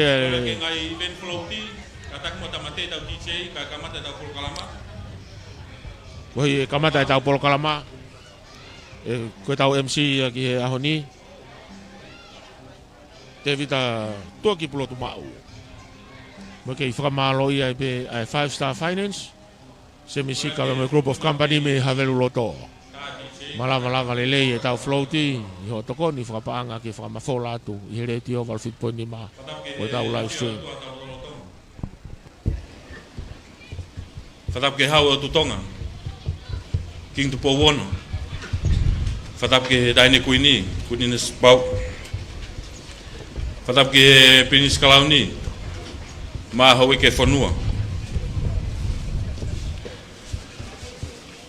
Acknowledging the guest of honor of today's program, His Excellency Mr. Bragg Badley, Australian High Commissioner to the Kingdom of Tonga. Also acknowledging the presence of His Excellency, Ambassador Extraordinary and Plenipotentiary of Japan to the Kingdom of Tonga, His Excellency Inagaki Hisao. Whadapatuhen ki he Eg Minister put ngau tak mamata mflawewa Tonga ona po moare finau. Also acknowledging the presence of the CEO of Digicel, Daniel Horan. Ya e whakatapa tuheni ki he reigning Miss Heilala, Rachel Kutenbell. Kau maa e kau whewhine o kuhinga makatunga e tau hene ho ataa koeni, manaki nau veipa, ke kalauni ko ia Miss Heilala o wanoa wanima. Acknowledging the presence of the Miss Pacific Islands, Litara Islands, also the presence of the Miss Cook Islands, Ngate Pairu Mawate. Whatapat hueni ki tangata ik whaiwhikau Samson Tuiak. Ada whakatapat hueni ki kare ki tare ore o pot ngai tak mamata whlawewa Tonga. Ia e whakatapat hueni e te motolu e kainga Tonga katoa o tau kau whata. I waf tau whahau e hoa tā whakoloa koeni. Kai moa si tau ka ainga unau tau kau whataha i e ngalu ea mo e ope. Ino kātoa ngai e tau au sia mai a whaos o Amanaki tau whakalauni e Miss Heilala o wanoa wanima. O kore u hufanga ngai whakatap kakate whanua mo lotu. Kai tu ke u whakakohoko te tau polokalama. Ko whamoremore pe te u whakahoko te tau polokalama i he rea whapapalangi, ko hia pe ke tau whawhalanglangi, pa me tau kau whaafu tau kau whataha I hoa tā koe ni. This is the day that the Lord has made. Kia whona, ladies and gentlemen, it is indeed a beautiful day that the Lord has provided for us this afternoon.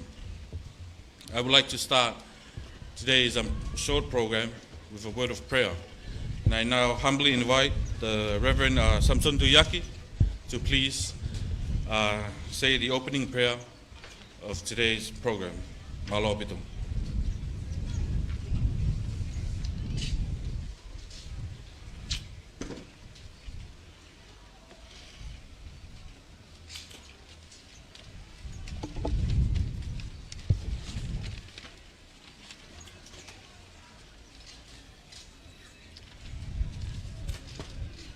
Tapu e whio toa Mafi. Tapu e tua tonga. Ma e whara Tupou. Tapu e Pureanga. Tapu e Minista o e Tonga'uiha ka ma e Kaunga'u. Tapu e whawhangalanga e honi. Ha komisiona e Pureanga se Liliani Tonga. Patricia. A be hoki he komisiona o Siopani tau kau pataia honi. Pea kokore atu e minisa ke u whalata te mua me tāla o whakto whai he MC e aha koeni. Ka tā mau ke tāri hoku ui.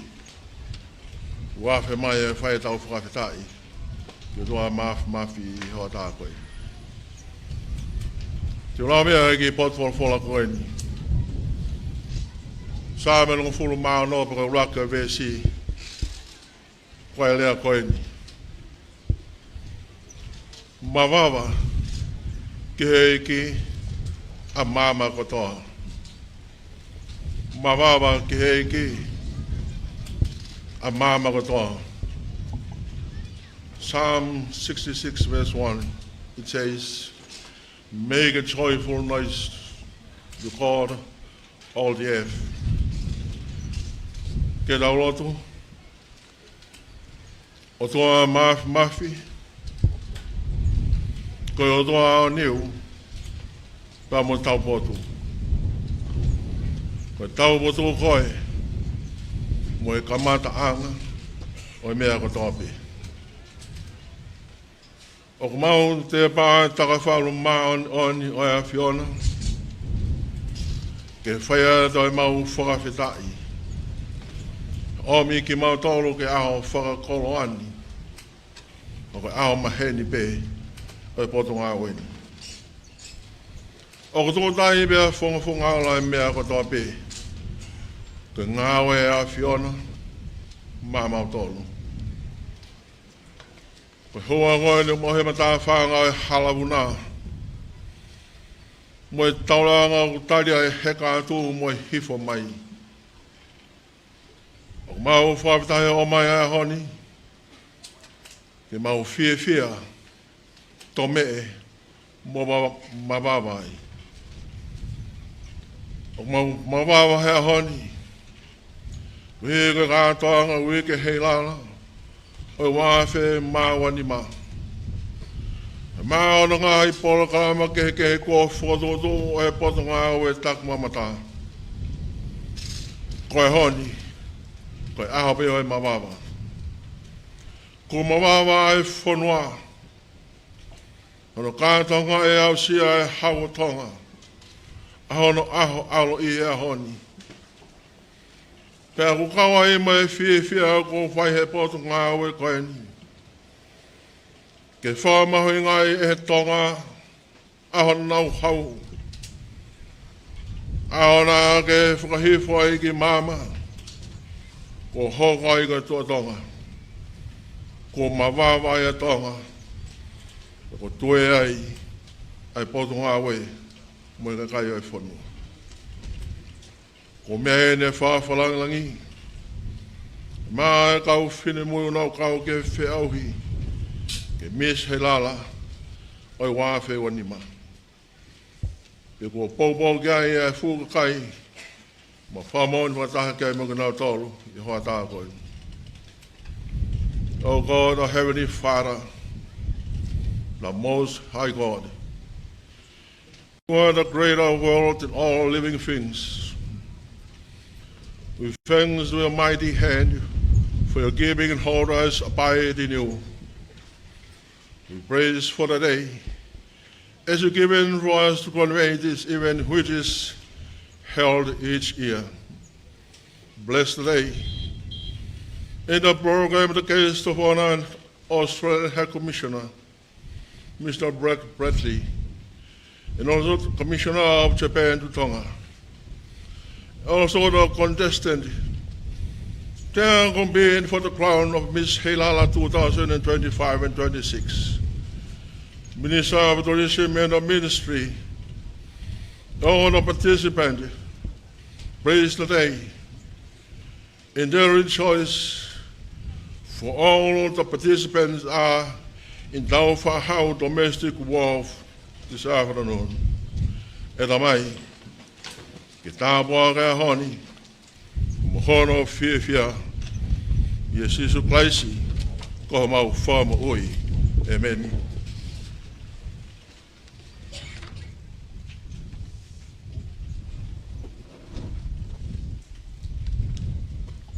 I would like to thank the Reverend Samson Tuyaki for the wonderful word of prayer to start today's program.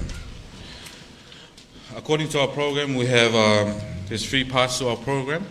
Our first part of our program will be the introductions of our panel of judges and also our Heilala contestants. And then our second program will be a special items and also remarks from the guest of honor.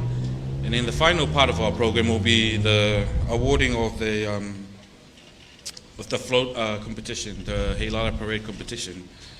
So without no further ado, I would like to invite Mr. Anthony Koka, Director of the Destination Development Division of the Ministry of Tourism, to please conduct the opening remarks. Malobito.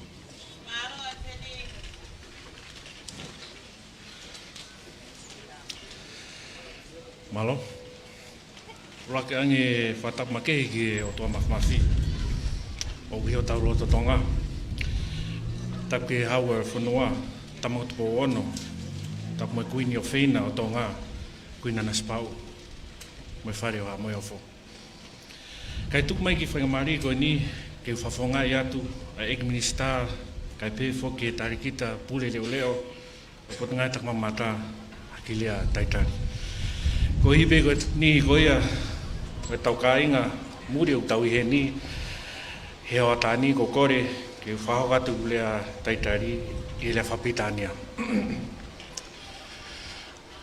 May I first, on behalf of the Minister of Tourism, the Acting CEO of Tourism, acknowledge and extend our utmost gratitude to our guest of honor, His Excellency Brett Bradley, the Australian High Commission to Tonga.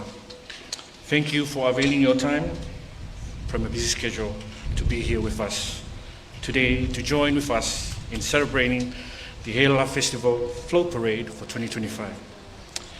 May I also acknowledge the presence here of the Ambassador of Japan, Inakaki Hisao. Thank you for joining us this afternoon. May I also acknowledge all dignitaries, ministries of the Crown, government leaders and officials, and business owners who are with us this afternoon. Also a special acknowledgement and thank you to the current reigning Miss Heilala, Miss Rachel Angelica Manakakapukutimpeau. Thank you for being an amazing ambassador and spokesperson representing the Kingdom of Tonga so proudly. Thank you for all the hard work you have accomplished during your reign. Malo. A special welcome to our reigning Miss Pacific Islands, Litara Jeremiah Ellen. Talofalawa, Fatetai Telelawa, welcome. Thank you for joining this year's Float Parade. As well as the current reigning Miss Cook Islands, Ngate Paeru Mawate, Keorana, me takmata, me takikorereka. Thank you for joining us here to celebrate the Heilala Festival 2025. Hope you will enjoy the rest of your time in the kingdom and take back fond memories of your visit. And also not forgetting the brave 7 young women, beautiful women, who are vying for the title of Miss Heilala 2025. Special thanks to you all, your families and supporters. Thank you for joining and supporting the parade today. Special thank you to our judging panel, such a difficult task on your shoulders, judging our amazing floats today. Thank you for accepting our invitation. Acknowledging also the Reverend Samson Tuyaki of the Free Wesleyan Church, Fasmarafi, for continuing to uplift our festivities and reminding us to put God first in all we do. Also acknowledging all our participants in this year's float parade, individual businesses, communities, youth groups, ministries. Thank you for making our Heilala Festival Float Parade 2025 a successful one. And finally, to you tuning in on radio and television, thank you for joining us in celebrating this year's Heilala Festival. It is indeed a cause of celebration to mark His Majesty's birthday in 2025. To all participants, thank you, and again, and accepting our invitation and joining our Heilala Festival Float Parade festivities again for 2025, and our continuing support to tourism in Toh. I leave you with this year's theme, celebrating our heritage, shaping our future, being proud of our heritage. As a Tongan, our unique culture and traditions, our family, our communities, that which sets us apart in the Pacific and the world. Ofake mamaha au whiwhia honi, pēr talamonu atu ke toenga ai pokama hui ke ni. Mālo e pōpō, mo te teu lahi mai ki kātoanga ui ke Heilala wafu o nima. Lewe whakawa kau tatau atu. Mālo.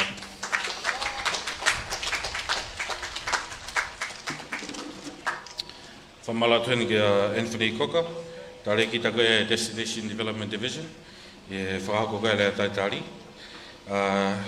And thank you, Anthony, for reminding us that this week's theme is celebrating our heritage.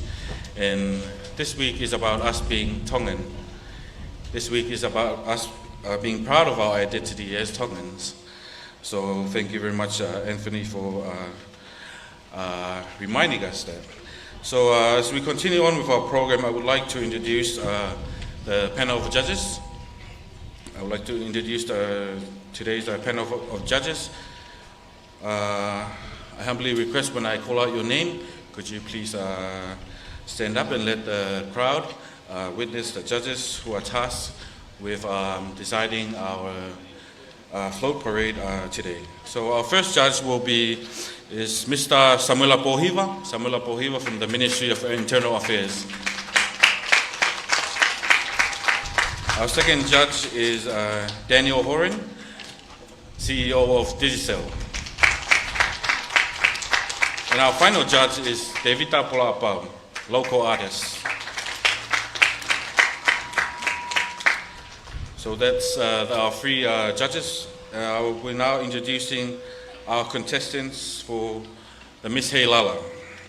Our first contestant is Miss Lady Maria Tonga, Australia.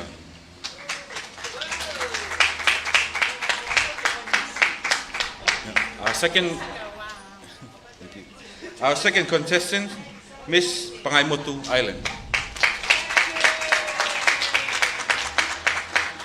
Contestant number 3, Miss Tongatapu. Our fourth contestant, Miss Hapai Masani 2025. Our fifth contestant, Miss SNS USA. Our sixth contestant, Miss Current of Love Charity Vava'u.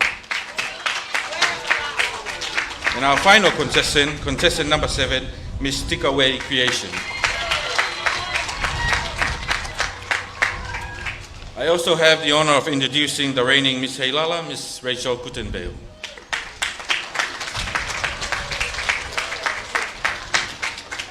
And our special guest to this year's Heilala Festival, the reigning Miss Pacific, Litala Ellen.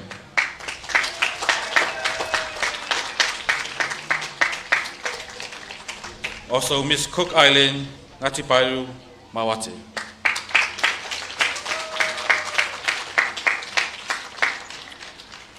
I would also like to acknowledge the High Commissioner's wife. Thank you for joining us this afternoon.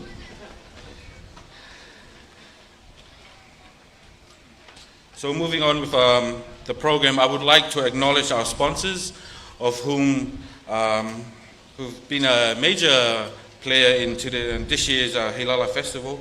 So I would like to read out all the sponsors for this Heilala week. Our Heilala Supreme Government of Tonga, Ministry of Tourism and Tonga Tourism Authority, Tonga Tourism Association, and also Fiji Airways. Our Heilala Elite, PSB Bank, MBF Bank, Embassy of the People's Republic of China, Ministry of Education and Training, Wehoko Arts and Tours, New Sound, Little Italy Hotel and Restaurant, Waterfront Restaurant, Tanoa Dateline Hotel, Digital Group Limited, New Zealand High Commission, our Heilala Platinum, the Kongakawa Boutique Hotel, Sunshine Rental and Cars, Spare Parts Zone, Esco Motors. Our Heilala Gold sponsors, Australian High Commission Office, Leata Boutique Gift Shop, and the President of the Tonga Tourism Association, Taumoepeau. Our Heilala Silver sponsors, House 88 Tonga, Tahi Tonga, Universal Pharmacy, Tali'ewa Bar, Lei Sign, Ancient Tonga and Lava Group, Evergreen Restaurant, Young's Kitchen Restaurant, Builders Burger, Seaview Lounge, Nuku'alofa Beach Resort, Tonga China Federation, MF Taumoepeau Building. And finally, our Heilala Bronze sponsors, EcoSign Clothing, Jet Safe Travel, very popular cars, Little Quarry, and Liu Guest House. So these are all the sponsors of this year's Heilala. We are indeed grateful for all your support in this year's Heilala program. We will now move on to the second part of our program. I would like to humbly invite the guest of honor, His Excellency Bragg Bradley, to please deliver the special remarks of today's program. Please give a round of applause for the Australian High Commissioner to Tonga, His Excellency Mr. Bragg Bradley.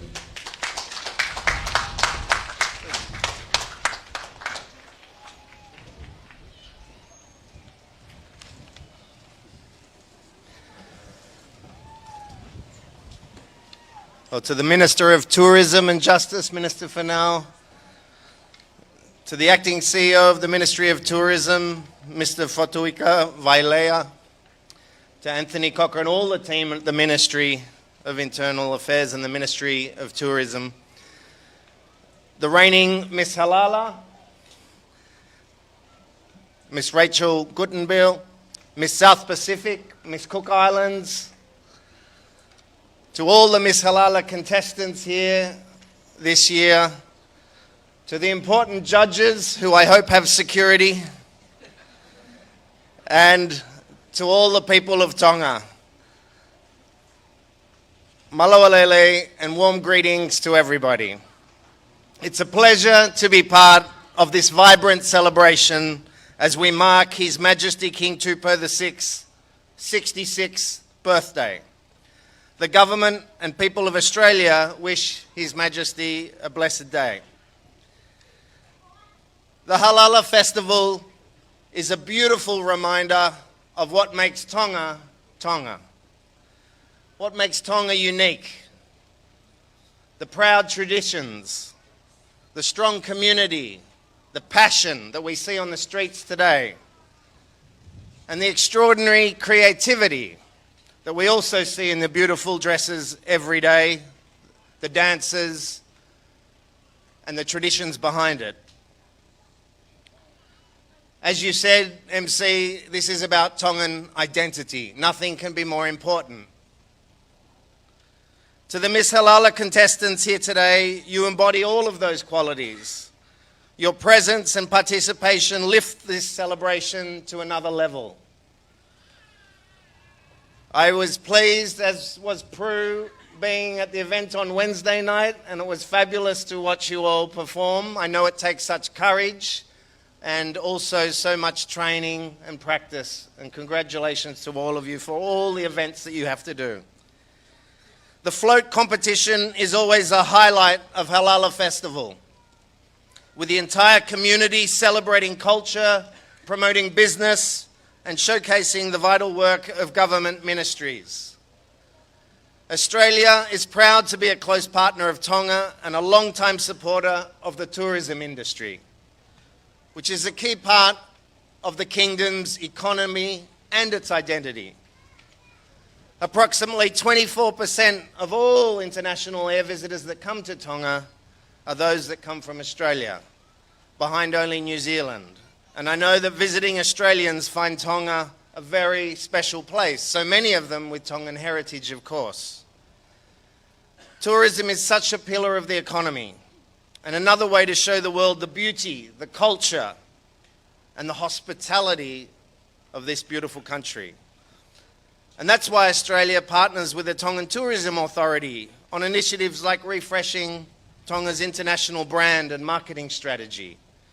We're also supporting the development of new cultural and nature-based experiences for tourists, a yachting, cruising guide, and new tourism maps. I'm so pleased in our support in aviation. Every Pacific Island country depends on strong aviation. And our support, for example, for upgrading airstrips to help and also help with Lulutai's fleet. There's of course more to do, but interconnectivity between the islands and between the Pacific is critical. Importantly, sports tourism is another area. We're so pleased for, as part of the Heilala Festival, that they had the Heilala Nines tournament yesterday, and I know there's more rugby and rugby league coming to town soon. All of this is about one thing, helping Tonga share its story with the world in a way that creates jobs, strengthens communities, and builds pride in what makes this place so special. Today, that story is on the streets of Nuku'alofa, in colour, music, and motion. I know Heilala is an immense undertaking, one that the Ministry of Tourism and the Tonga Tourism Authority take to each year with new ideas, new energy, and a fabulous smile all the way through. So thank you, malo ngawai, to everyone who has made this event possible, the organisers, the artists, the sponsors, and the supporters, everyone out that goes to every event, filling the stadium. It's such a pleasure to see. And thank you to all of you for keeping the Heilala spirit alive. I look forward to seeing what each float brings to life, and I wish everyone the very best. Maloa pito, and enjoy the parade.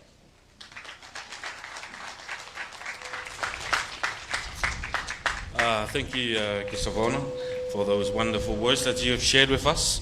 It doesn't go unnoticed, all your support that you've been doing to our people of Tonga, not only during the Heilala, but in other areas. So we want to wish you thank you very much for all your support that you've been doing for our little island. Moving on with our program, we have a special item for the guests of honor and everyone who's here in the Taumoepeau Wharf. We will have a special item from the Kileamaka Floor Show. They will perform a traditional Tongan dance. So please give a round of applause for the Kileamaka Floor Show.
I'd like to thank you for the performance by the Gilea Maka Floor Show.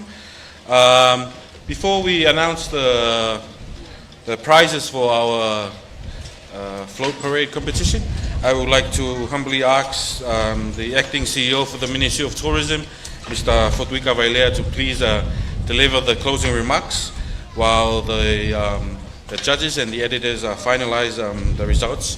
And after the conclusion of the closing remarks, then we'll announce the awards for the float parade. Malo pito.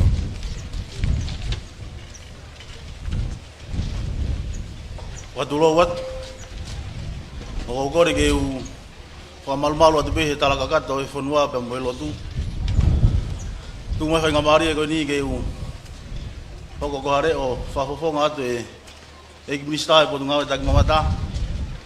O mai CEO ngai kupu Heilala ave i hono ko Toatepi ha rea whamalo ko ia ko e kakato mo i kuna e Polokalama mo ka fai i hoa tahua ko roa ko ni. Special thank you to the guest of honor and his lovely wife, as well as the ambassador of Japan to Tonga. Thank you very much. We are beyond grateful that during your busy schedule you still have some time to honor today's event with your presence. And for that, I am deeply grateful for everything. Same goes to the reigning missus. You've endured all the hardships of the journey, not just the misses for your respective countries and for the region, but you've come a long way from Samoa and Cook Islands to be here with us, and that is making this year's festival a very special one, and I wish to thank you both for coming over.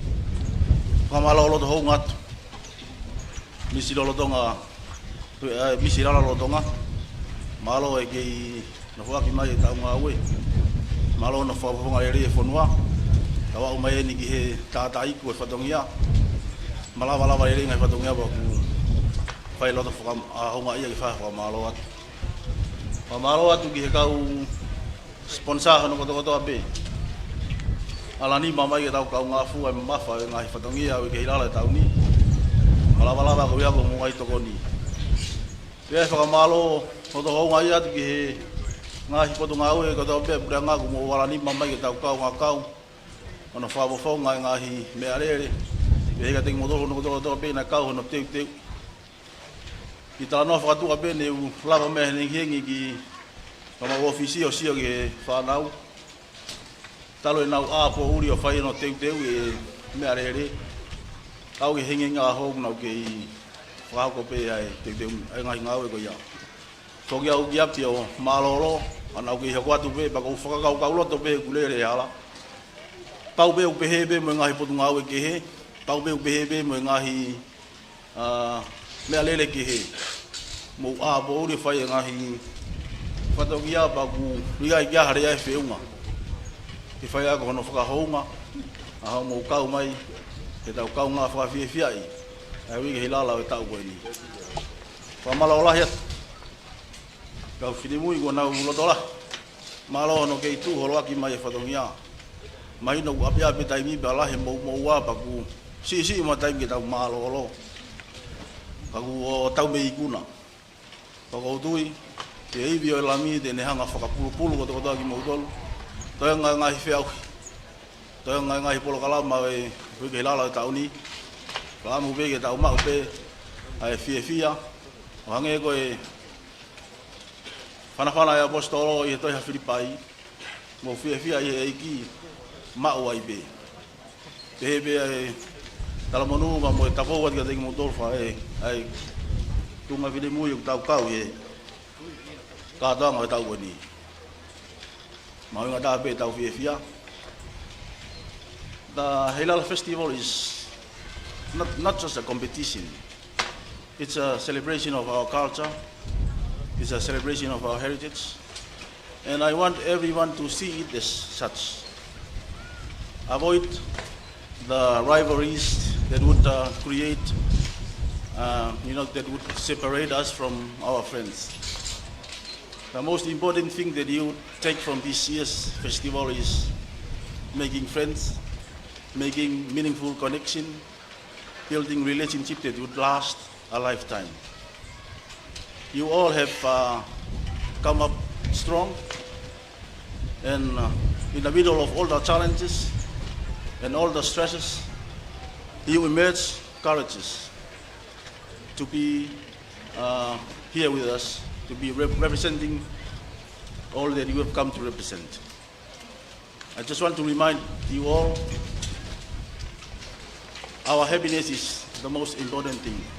And that goes together with the theme of this year's festival, celebrating our culture and our heritage, reshaping the future, making this year's festival very special for all of us. So yo whakamalo to honga tu ka ngau he ngoto Toatepi.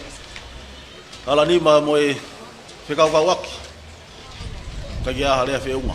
Whamalo e o make heni ki tangata ki mista. Tu ono taimi ka tau kau ngā kau. Walang-langi ia e nunga whine mui. Wakalang-langi ia e katoa ngā Heilala i tau ni. Whamone more atu ka ko iai ha ngai tōwhatongi ia i kai ke tuha mo tau. Patawangi ke tau ke i whono ngai pepo e lau mario e ki e toenga ngai polokalama e ao ni. Wake tau mātuko e pepo e ne fia. Toka ringo-ringo ni merino ia te kia toro nunga tokotoa. Lewe malanga, tatau atu.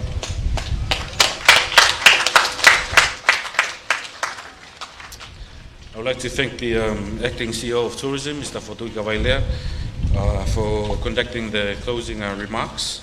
So before I announce the winners of our float parade this afternoon, I would like to steal 2 minutes of your time to again announce our sponsors, whom without their support wouldn't make this week possible.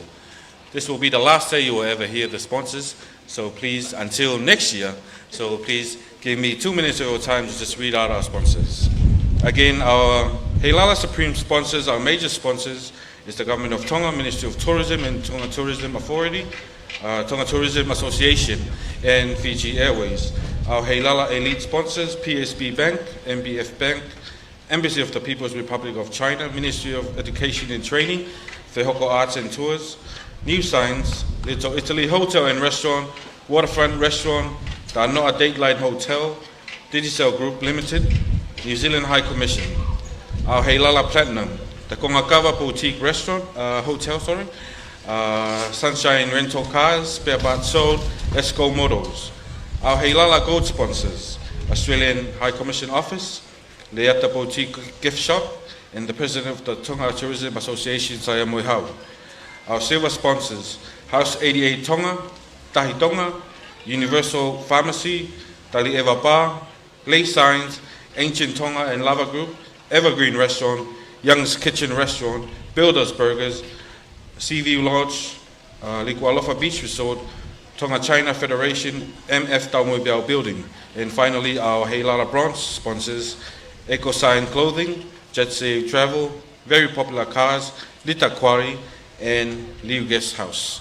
So these are all our sponsors. We would like to thank you on behalf of the ministry and the Heilala community and everybody for all your support to make this week possible. So we will move on to our final part of our program. It's awarding the prizes of the float parade. So I would like to humbly ask the guest of honor, His Excellency Greg Bradley, to please award these prizes. Aia ke tau whake ne tau aiola e tau whiauhi, aia na e whahoka whiauhi ko ni I he kalasi e tolu, aia e culture category, business category, and best government ministry display.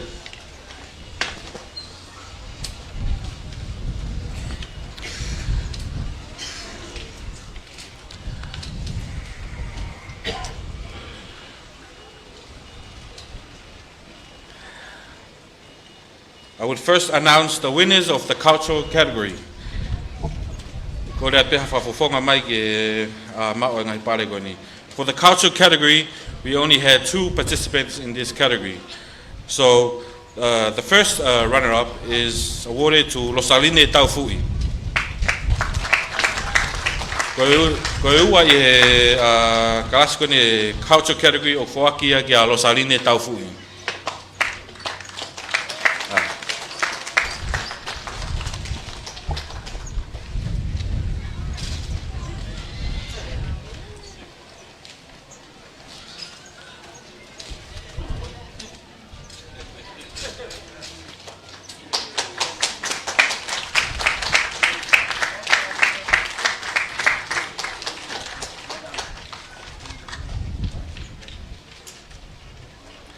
And the winner of the cultural category is awarded to the Whehoko Arts and Tours.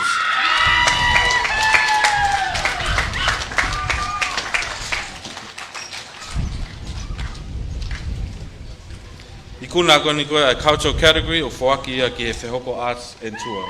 Floati koe a Whehoko Arts and Tours, wha maloa.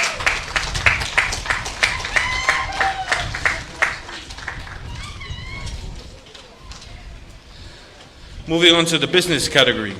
For the business category, we only had 3 participants in this category. The second runner-up is awarded to the Embassy of China. Can a representative from the Embassy of China please receive your award? China.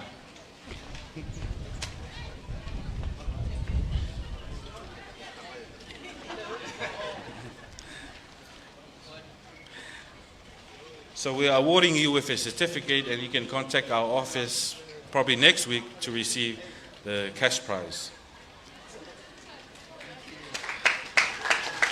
Second runner-up is awarded to the Embassy of China. The first runner-up is awarded to the Pangaimotu Island Resort. So who are a business category of Whaki ke Pangaimotu Island Resort.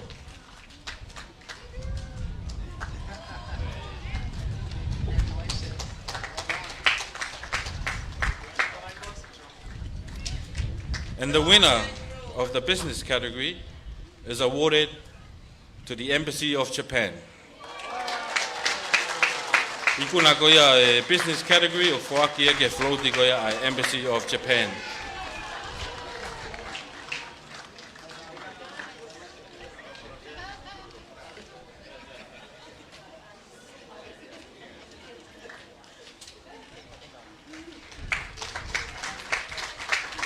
And our final category is the Best Government Ministry Display. As you all noticed, we had support from all other government ministries participating in today's float parade. We only had 3 ministries participating in this category.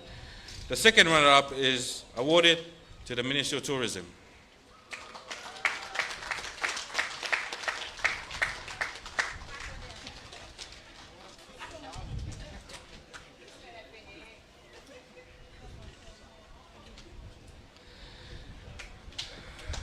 Second place is awarded to the Ministry of Internal Affairs.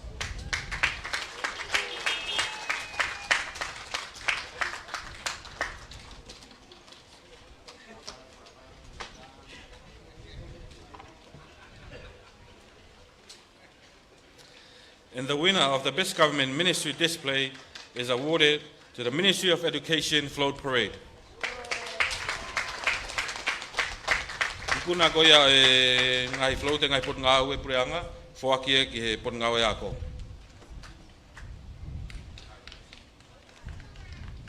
Kataka pauia whawhawhawhai nai Tonga'uiha ako.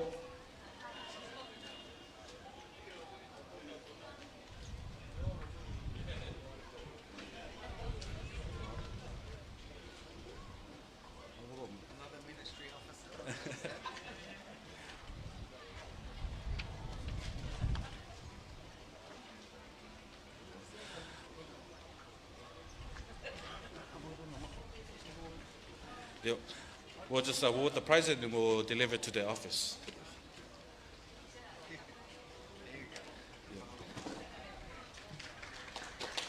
Thank you, guests of honor. That concludes the awarding of the prizes. So we've now come to the end of today's program. I would like now to call upon the Reverend Samson Tuyaki to please say the closing prayer. So I would like to invite everyone. As you all know, we're crowning our Miss Heilala tonight, 7 p.m. at the Tonga High School Stadium. I would invite all of you, our family and friends, to please join us as we crown our Miss Heilala 2025. So with no further ado, I would like to invite Reverend Samson Tuyaki to please say the closing prayer. Malo.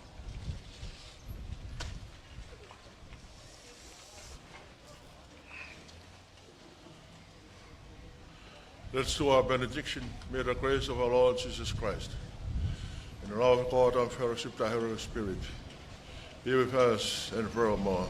Amen.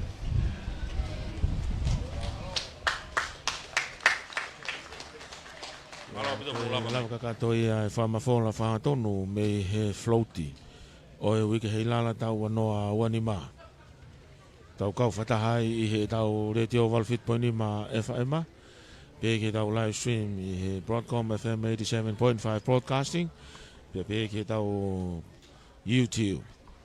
Whamalo ia whoki e kau sponsor o e floaty mai ngai aho pia whamalo lai foki ki he Potongau e takmamata mo flau e Vatonga e whawhainga maari ki whamafola whangatono atu e kātoanga o wike Heilala kawai pia mo e tau polokalama floaty o e pongpongini i he